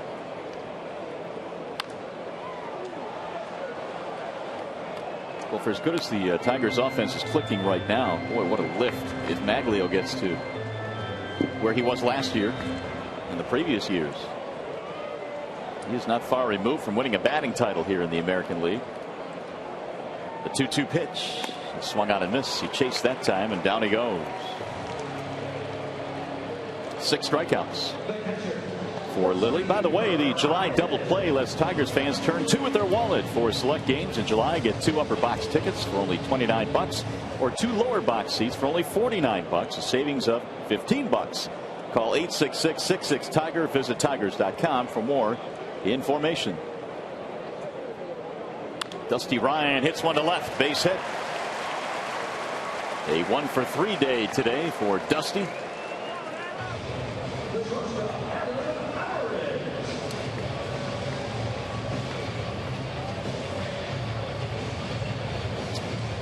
More than likely, Bobby C will be coming in.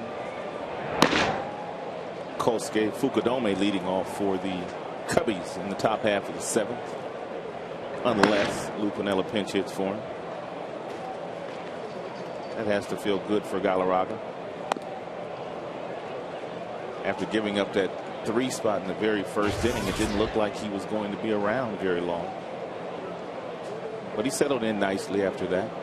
Yeah, technically it will not be a quality start, but after giving up 3 in the first, he gave his team a chance to hang around and eventually take the lead. Nice job today by Galarraga.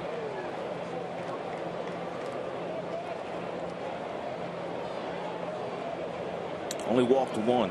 That's key for him. Had 5 strikeouts. He threw some good breaking balls. There was some progress made today. Runner going. Throw is in time. Overslid the bag. Initially, I believe he would have been called safe. Left hand came off the bag, and it appeared that Blanco stayed with him and tagged him after he came off.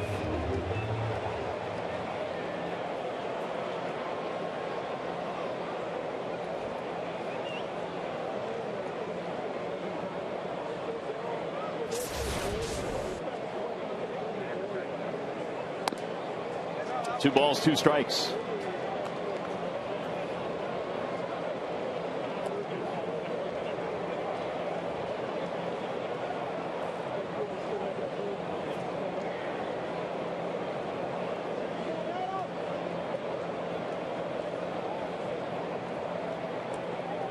Everett takes low, run it full now at 3-2. Adam with a single and a run scored as there is activity now in the Chicago pen. Kevin Hart.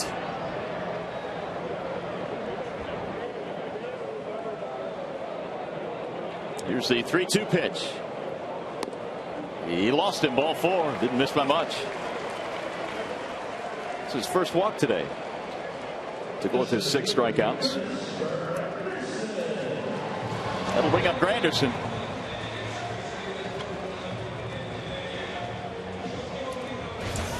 Curtis had a single and scored a run in the 5th.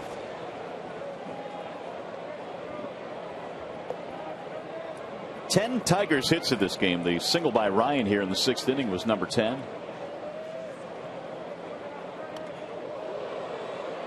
Anderson bending out of the way.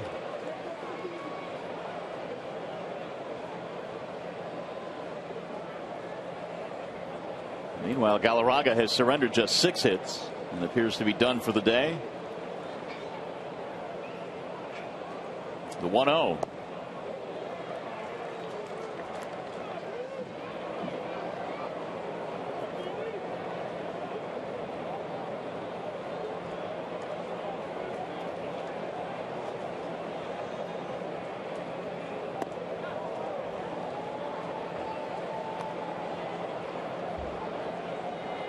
Ted Lilly, originally part of the Dodgers organization when he was an A-ball. Charlie Huff, the old knuckleballer, was his pitching coach, and Lilly said that he had a big impact on him.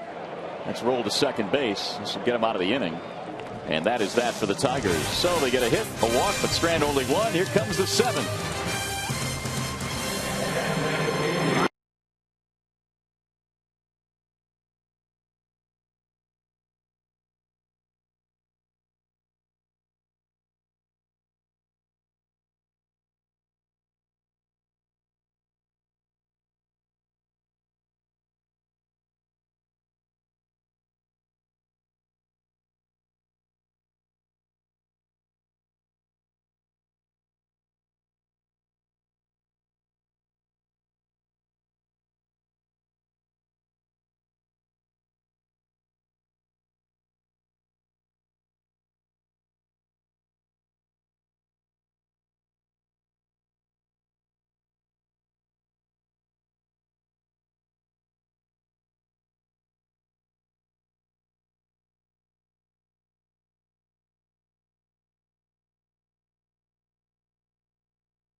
Large selection of authentic Tigers gear, including clubhouse caps, t-shirts, jerseys, sweatshirts, and more.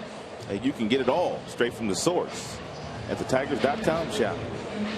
But Justin Verlander bobblehead in there. Yeah, license plates, they got it all in there. Wallside Windows pitching change, and Bobby C is on now for Detroit. He's done nice work this year, and he's got the numbers to prove it. And he's really improved against left-handed batters. Last year, lefties hit 300 against Bobby, but he, along with Rick Knapp, made some adjustments in the arm angle and the arm slot in spring training, and it's allowed him to do a much better job this year against southpaws.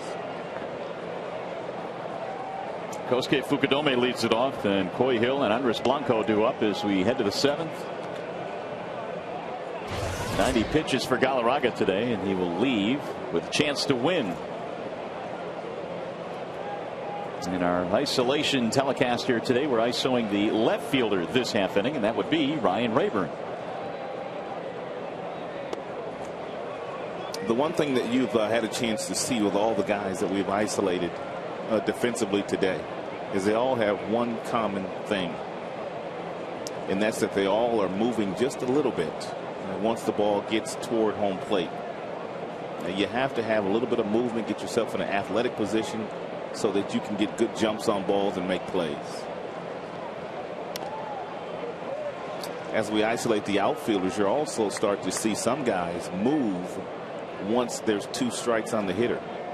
For instance, here against Fukudome, once Bobby C gets 2 strikes on him, if he does, you'll see all the outfielders start to shade him a little bit more toward left field. And usually that's triggered by your center fielder, who's the captain of the outfielders.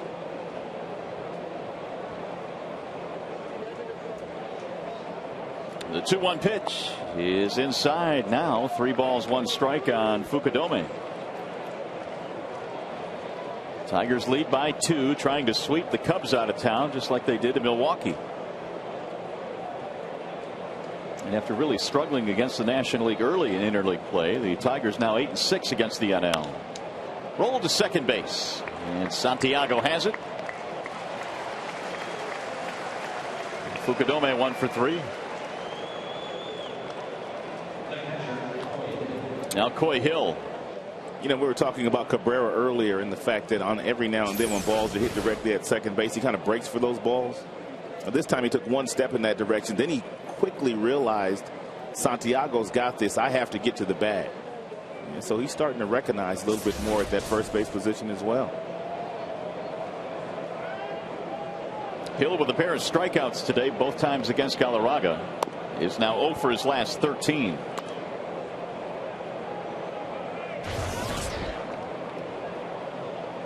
Played his college ball at Wichita State, and in college was primarily a third baseman.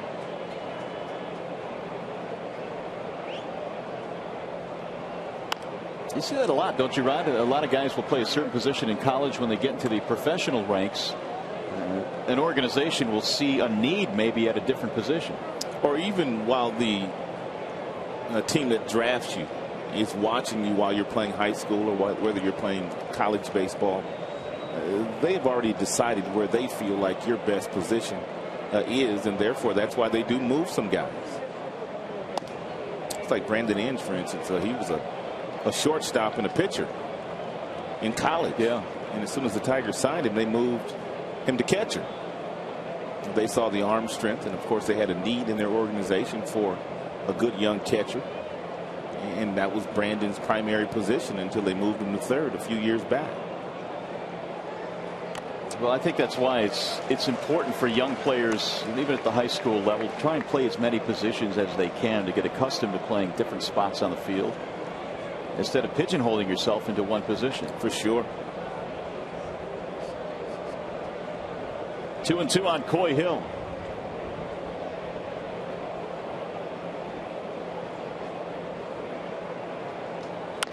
Right back through the box. Santiago diving play from a knee. Got him. And there will be an argument. Here comes Lou Piniella. You know Lou's hot. Don't hurt yourself, Lou. He moves a little quicker on arguments than he does on pitching changes. He looked like he was out. Matt Sinatro, the first base coach, and it took up the argument there momentarily for Hill, but it looked like he was out. Adrian Johnson is the first base umpire. Looked like he made the correct call with the naked eye. Great play, throwing from one knee. I think he's out. He looked like he was out, but we'll see. But what a play by Santiago.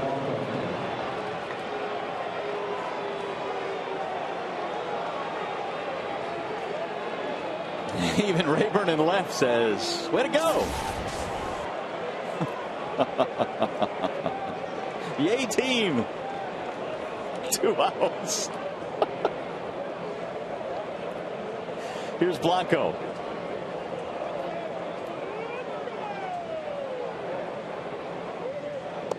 And he takes a strike, 0-1 right at the knees. Now the number 9 hitter.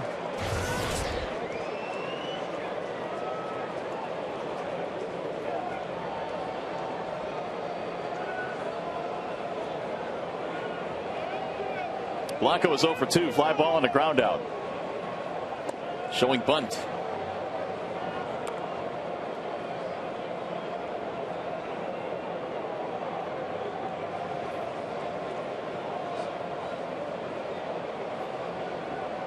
It was 93 degrees at game time here. It hasn't cooled off a whole lot. 92 right now, according to the thermometer.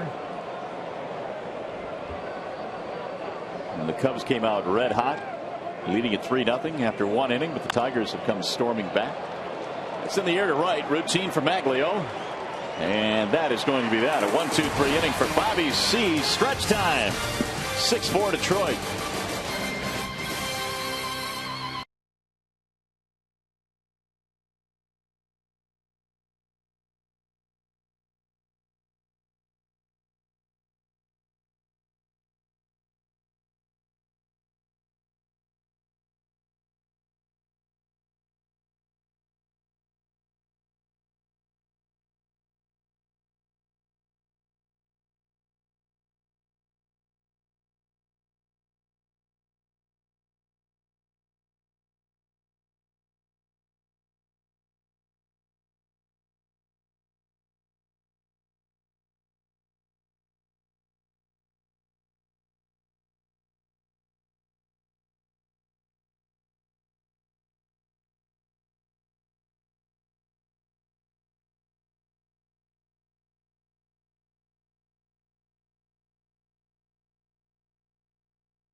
AT&T, the nation's fastest 3G network. AT&T, your world delivered.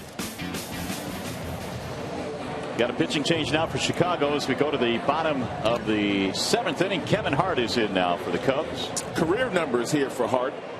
30 games he's been in, 2-2 record, 4.75 earned run average.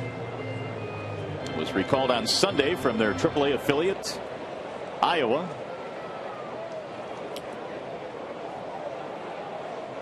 Santiago will lead it off. This will be 2, 3, and 4 for the Tigers here in the bottom of the 7th, leading it by 2. Ramon has had a sacrifice and a home run in this game, a 2-run shot.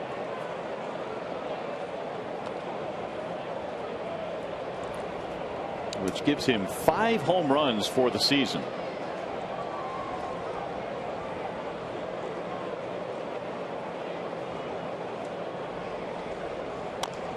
Off the end of the bat toward third base. Fontenot barehanding. Safe. An infield hit for Santiago.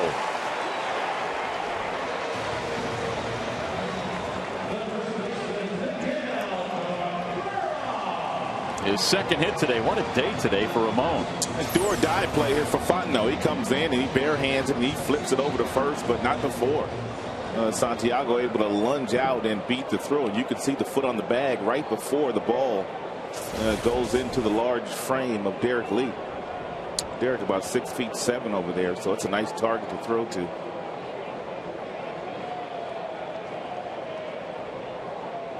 Now Cabrera hit hard to the shortstop. Look at that play by Terrio. He'll throw to second one, and the relay from Blanco is a double play. What a pick. Oh, what a pick. Base is empty, 2 outs. He about undressed Terrio here, but he stayed with it. Little Olay action. Olay.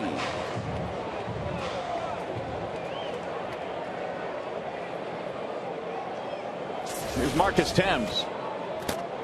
11 Tigers hits in this game, 6 for the Cubs.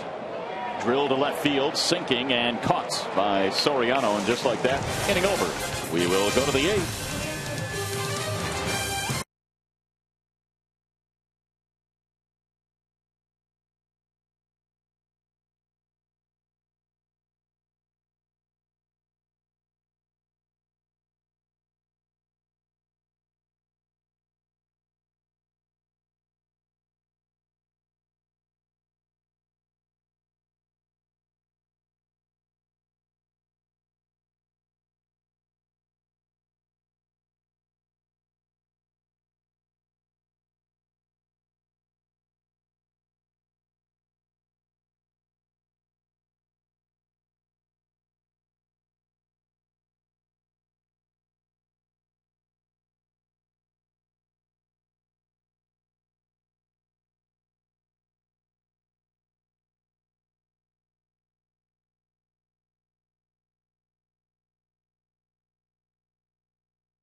Of time since 1849.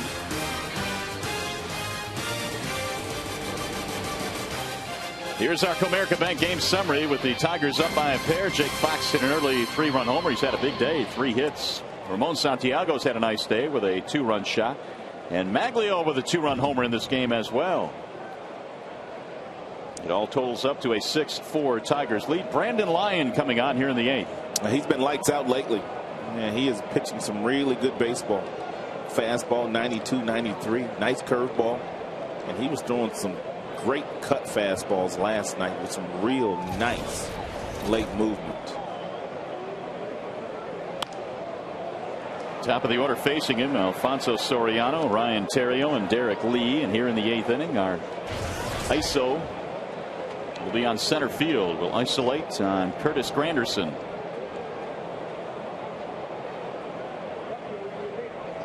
Soriano 2 hits today, and Lyon misses outside. 1 ball, 1 strike.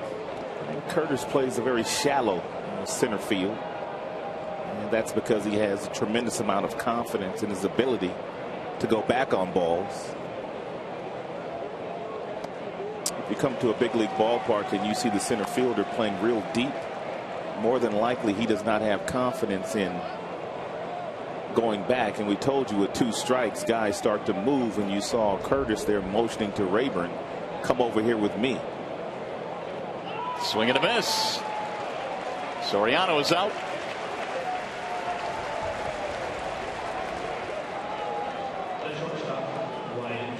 And we're going to make that our bell tire pitch by pitch. And we told you Lyon pitching some real good baseball. That's really the one hittable pitch that Soriano had to hit, and he missed it. The next 2. And a couple of nice breaking balls, all at different speeds and different breaks. Nice job by Lyon. Ryan Theriot.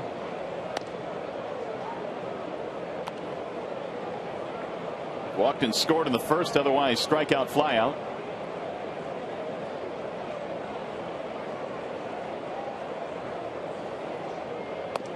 Curtis might have a nice shot at winning a Gold Glove this year. I know Grady Sizemore's missed some time. Sizemore's won the last couple, along with Ichiro Suzuki and Torrey Hunter out in Los Angeles. It may open up the door for Granderson to win one. here in the near future. Well, he had that eye-opening, unbelievable catch in Cleveland earlier this year, which garnered him a lot of attention. That was off the ball hit by Grady Sizemore. Broken bat right to Cabrera, 2 outs. Yeah, but Curtis does well out there. Covers a lot of ground. Obviously, with Maglio being in right, a lot of times he can shade himself over in that area to help Maglio out. And he plays every day. So with 2 outs, here is Derek Lee, who is 0 for 3 in this game and perhaps running out of chances to extend his 21-game hitting streak.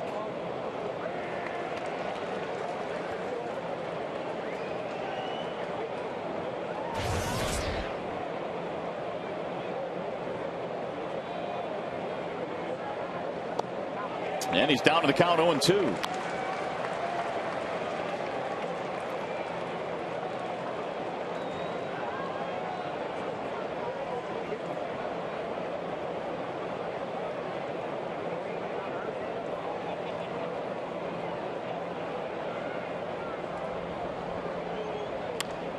Right back up the middle. It's going to be a tough play. Santiago got it.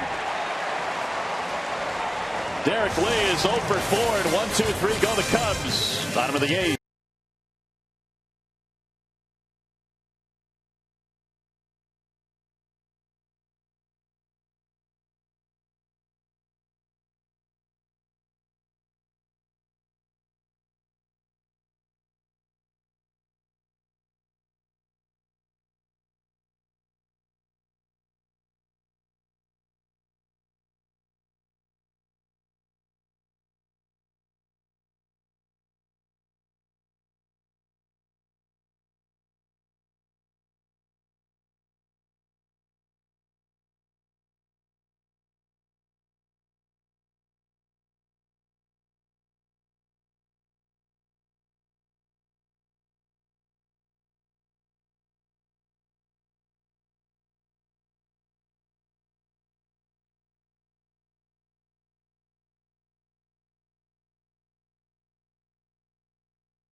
Chicago Cubs, they will bat in the 8th with Rayburn, Inge, and Ordonez. And Hart is out there for his 2nd inning of work. Ryan takes the ball outside. He's had a big day. Single, double, 2 RBIs. Tigers have 11 hits on the scoreboard this afternoon. It's fouled straight back, 1-1.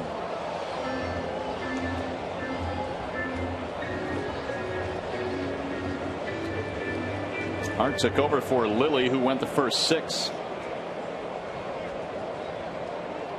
Lilly staked to a 3-0 lead today, but the Tigers with 2 in the 3rd, 3 in the 4th, and 1 in the 5th. Ground ball left side. It's through out of the reach of Ryan Theriot. Another Tigers hit today. That gives them 12 for the afternoon. Wind is starting to pick up now. There's some bad weather in the area, but it's getting really windy here at the ballpark. Here comes Brandon Inge. There you have it. That doesn't look good. I've seen better sky.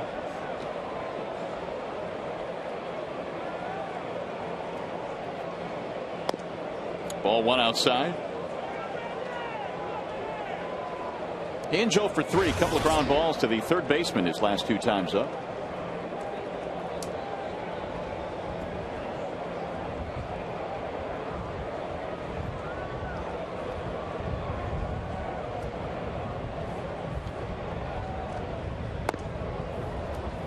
Two and 0.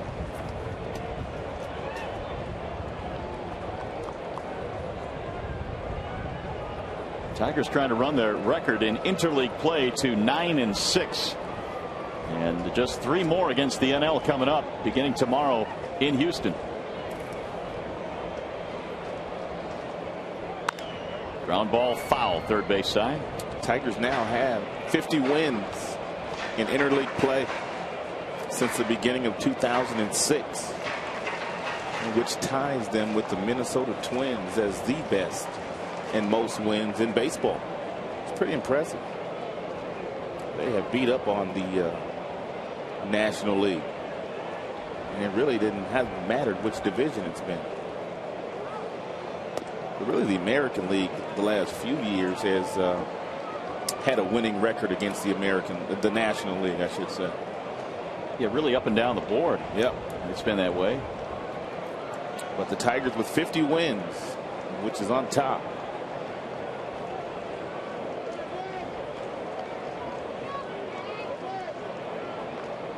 Three-one pitch. Popped him up. Center field. He didn't see it. Not at all, but Fugudome is going to get there. It was hit so high that he had time. 1 out.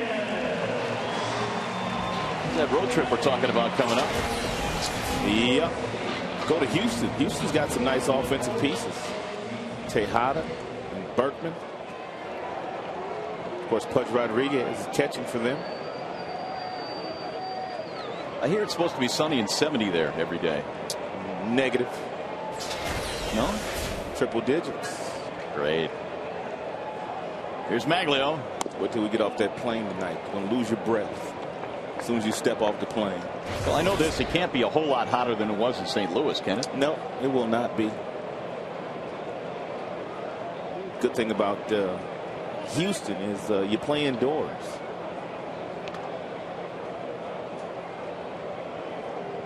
It's one of the few National League ballparks or ballparks really in all of baseball that I've yet to see. I'm looking forward to visiting that ballpark. It's a nice yard.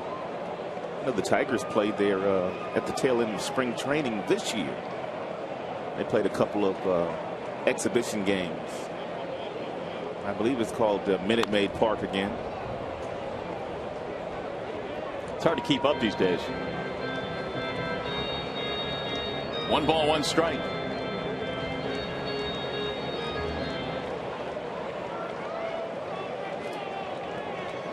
Houston came in 5 under the 500 mark. Over in the National League Central. Lifted again, back out of play. 1-2 on Maglio.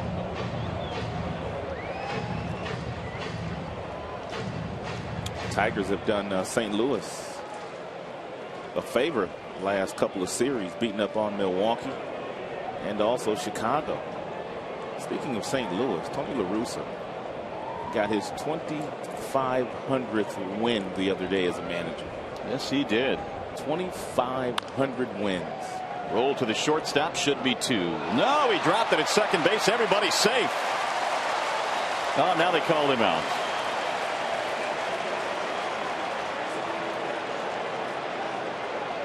It looked like McClelland originally signaled safe at second base, and that's what Leland's saying right now. He's at the top step of the dugout, saying, wait a minute, he called him safe first. Let's see if you see McClelland here. Well, he didn't have a handle on the ball, and he didn't catch it cleanly. A lot of times umpires will say that the ball was dropped on the exchange, but Blanco never ever had control of the baseball. Watch McClelland here. He'll stay in your picture.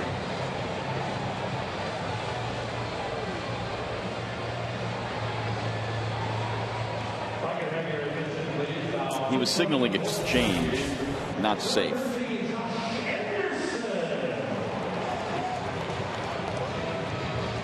So Leland will lose that argument.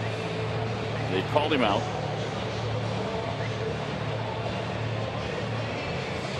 Meanwhile, Anderson pinch running at first base.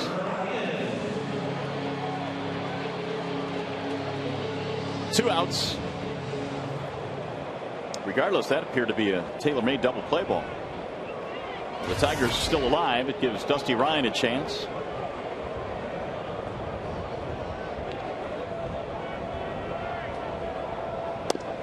And there's ball one inside, 1-0. I wanted to finish that La Russa little story. I was listening to his press conference, and he said that he'd been lucky because he's had some really good teams in Chicago, Oakland, now St. Louis. He said that had Jim Leyland and Tom Kelly had the same teams that he had, then those two guys would have 2,500 wins as a manager as well. And I thought that was a huge compliment. That's kind of a classy thing to say. Yeah, he said Tom Kelly and Jim Leyland, two of his most respected managers in the game, I would say, would have 2,500 themselves.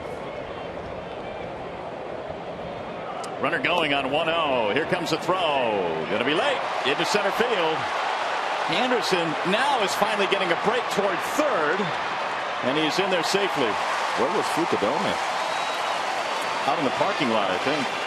I mean, Anderson laid down there for at least a couple seconds before realizing the ball had gotten into center field. And then he got up and ran to third. He had a great jump. Hill was not going to throw him out. He's got breakaway speed. He slides head first. Now he has no idea where the ball is. I think he was jarred up by the foot of Blanco. Finally recognizes where it's at and gets over to third without a play. Meanwhile, Fukudome don't know where he was.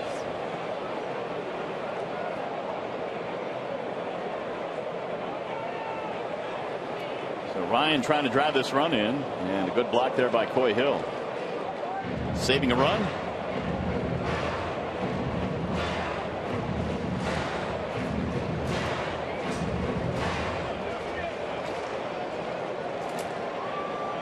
Two balls, one strike. Clouds are getting closer and closer. As a matter of fact, the grounds crew right now is at the ready right behind the tarp. Several fans are getting up and going for cover. Must be drizzling out there a little bit already. 3-1.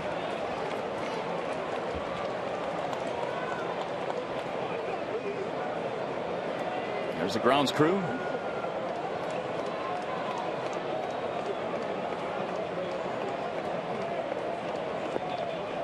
You can see the rain starting to fall.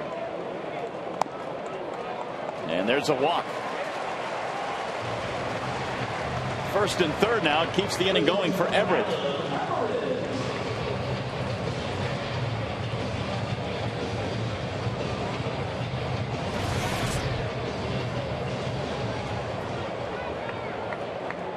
Adam today 1 for 2.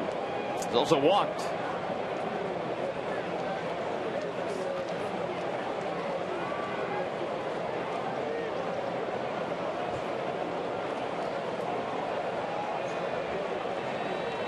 Yep, fans starting to scatter a little bit now. Nice ball one outside. Off power. Fox and Fontenot due up in the ninth for Chicago. Right now it's a 2-run game. 2 men on for the Tigers.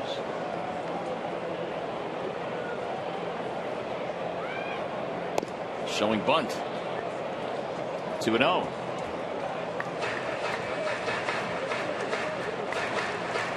Hart took over in the 7th, gave up an infield hit, but got a double play ball. Played his college ball in Missouri, and here comes Larry Rothschild now.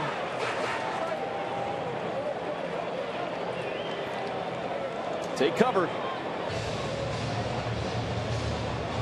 What a crowd here today. In fact, this is the biggest crowd of any of the games in this series. 42,332.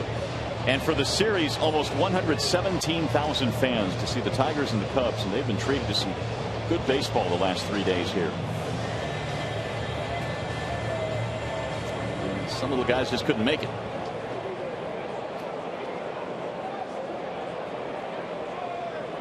Two 2-0 on Everett.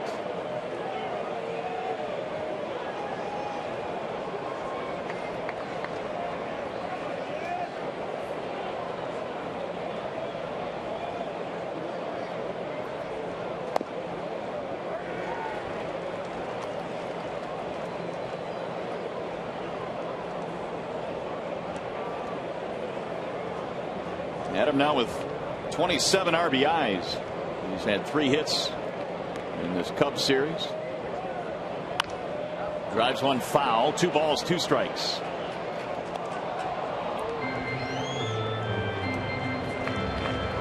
Marshall warming up in the Chicago bullpen. Tigers, if they hold on and win this one today, could go 10 over the 500 mark. Meanwhile, Rodney tuning up in the Detroit bullpen. Fouled away.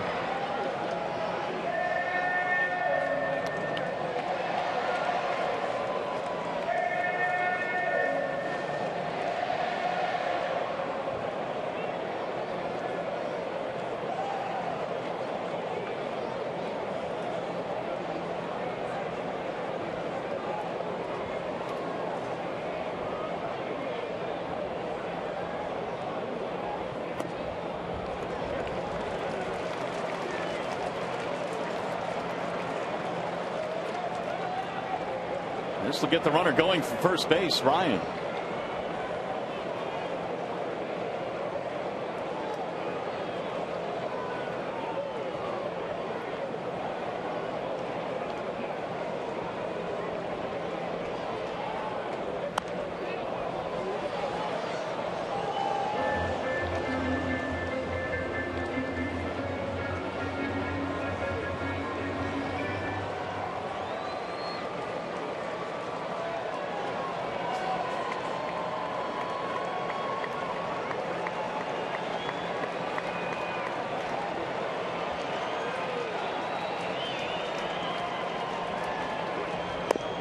Boy, Everett battles and gets himself a walk. Second walk in the inning for Hart. That's going to load the bases, and now a chance for Granderson to break this one open.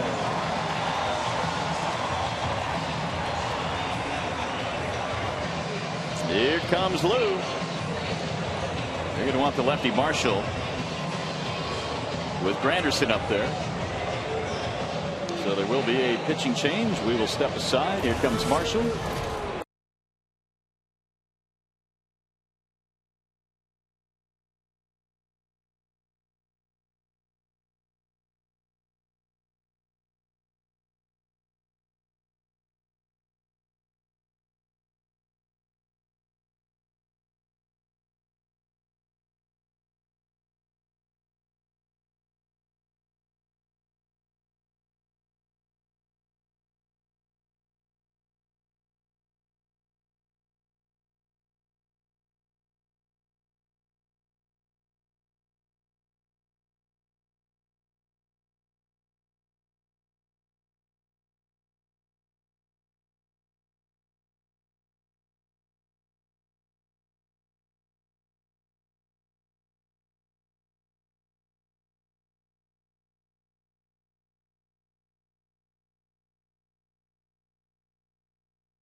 To the left-handed throwing Sean Marshall.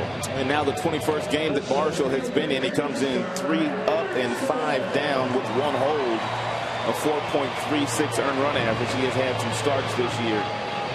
And for Lou Piniella out of their rotation, but now pitching out of the bullpen. So it'll be lefty-lefty here with Granderson coming up. Curtis has a hit in 4 at-bats today, plus a run scored. Tigers have loaded him up. Anderson, Ryan, and Everett.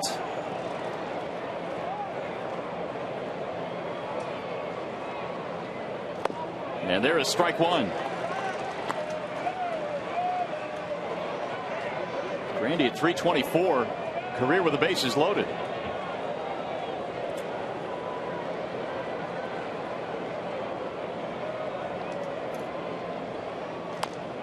Tap slowly and foul, and now 0-2. Big runs sitting out there would make things certainly a whole lot easier when we get to the ninth. Will be Hoffpauir, Fox, and Fontenot for Chicago. Anderson, the pinch runner, at third. Ryan at second. And Everett at first base. Swing and a miss. It took 3 pitches. Marshall comes out of the pen. Tigers leave him loaded. We go to the ninth.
Is our score as we go to the top of the ninth inning, and the new pitcher now is Fernando Rodney. And Rodney got his 15th save last night. He'll be looking to get his 16th this afternoon against Chicago Cubs. And 3.90 earned run average. 24 strikeouts for Rodney in 30 innings pitched in the league, hitting just .229 against the Tigers closer. New right fielder is Josh Anderson, and our final ISO man of the night. We will isolate the right fielder as we play here in the ninth inning, and Rodney delivers a strike to Micah Hoffpauir. Looks like the Cubs may be up there taking a strike, and because Hoffpauir in this series has not allowed a whole lot of strikes to go by. In the air, left field, hit well. Rayburn back to the wall and gone. It's a 1-run game. An opposite field long ball. It's a nice little jet stream blowing straight out to left at a real crisp pace. And Hoffpauir found it. Cubs have not scored since getting a run in the 4th inning.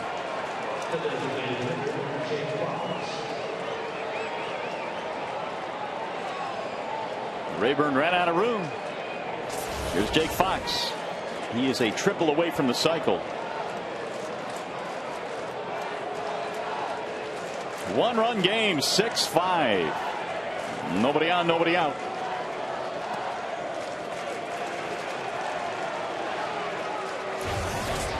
Fox had a 3-run shot in the first, his first big league home run.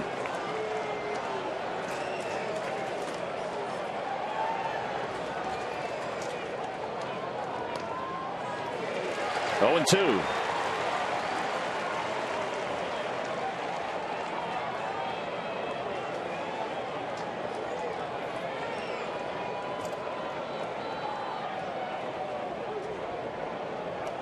Got him. Gets away from Ryan, but he'll throw down. One away. That was an awkward swing for you kids at home, and even some of you weekend warriors. And when the ball is put in play, or even on the strikeout, and when the ball has to be thrown by the catcher or isolating Anderson, you can see he was getting over to back up on that particular play. But all defenders have to be moving in some direction when the ball's put in play.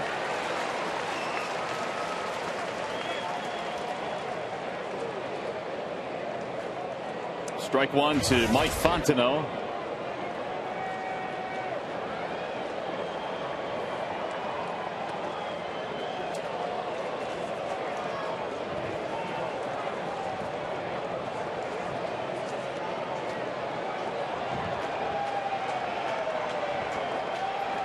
Rodney this year has finished 29 games, which leads the American League.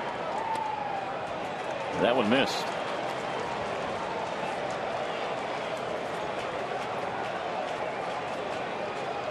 Two balls, one strike. 15 saves for Fernando. 2-2 on Fontenot. Whoa, the wind is really picking up now. Somebody help that umbrella. They're struggling.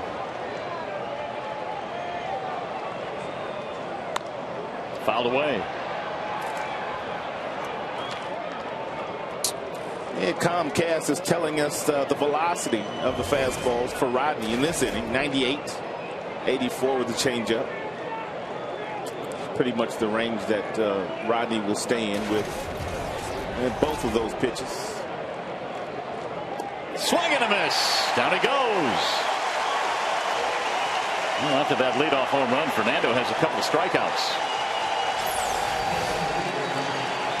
That change piece, Rodney can get that change up to move in either direction. He can fade it away from the left-handers.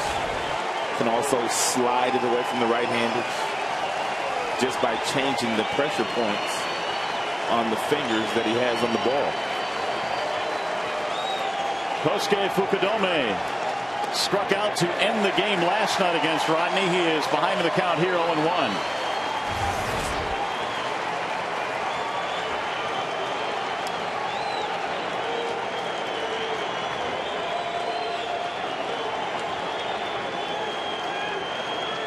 Inside, Rodney backs him off. 1 ball, 1 strike.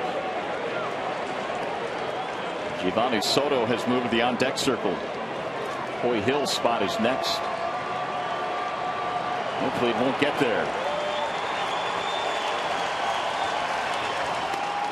Changeup is high and away. 2-1. 42,000 plus at the ballpark here today. Trying to help the Tigers hit the road with a win and a sweep. Line drive, left center field. That ball is down. It's going to be extra bases all the way to the wall. Fukudome is on the run to second, and he will pull in with a double. The Cubs are alive and well. Tying run in scoring position.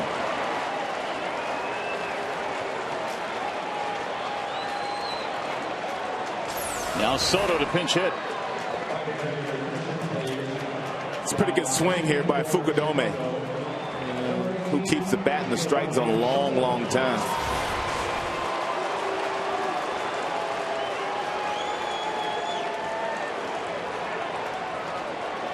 Giovanni Soto to pinch hit for Coy Hill. Coming into this inning, the Cubs had just 1 base runner in the last 4 innings, but Hoffpauir led it off with a home run. Strike 1 to the outside corner.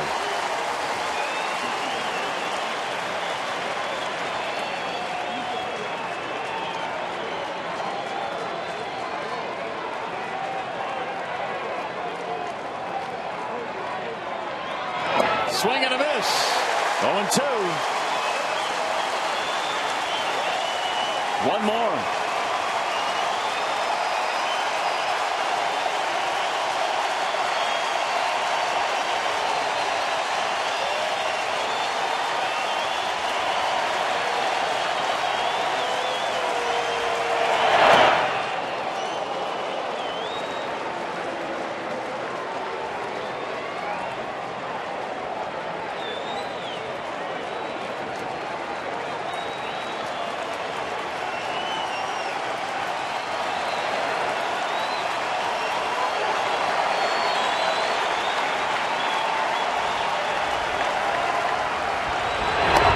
outside. 2 balls, 2 strikes on Giovanni Soto.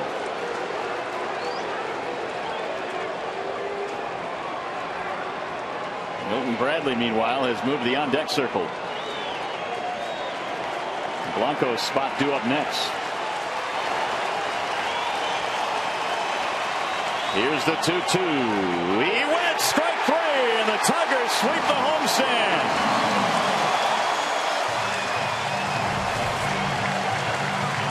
It got a little bit dicey, but the Tigers take 3 from Milwaukee. They take 3 from the Cubs, and they are 10 games over the 500 mark.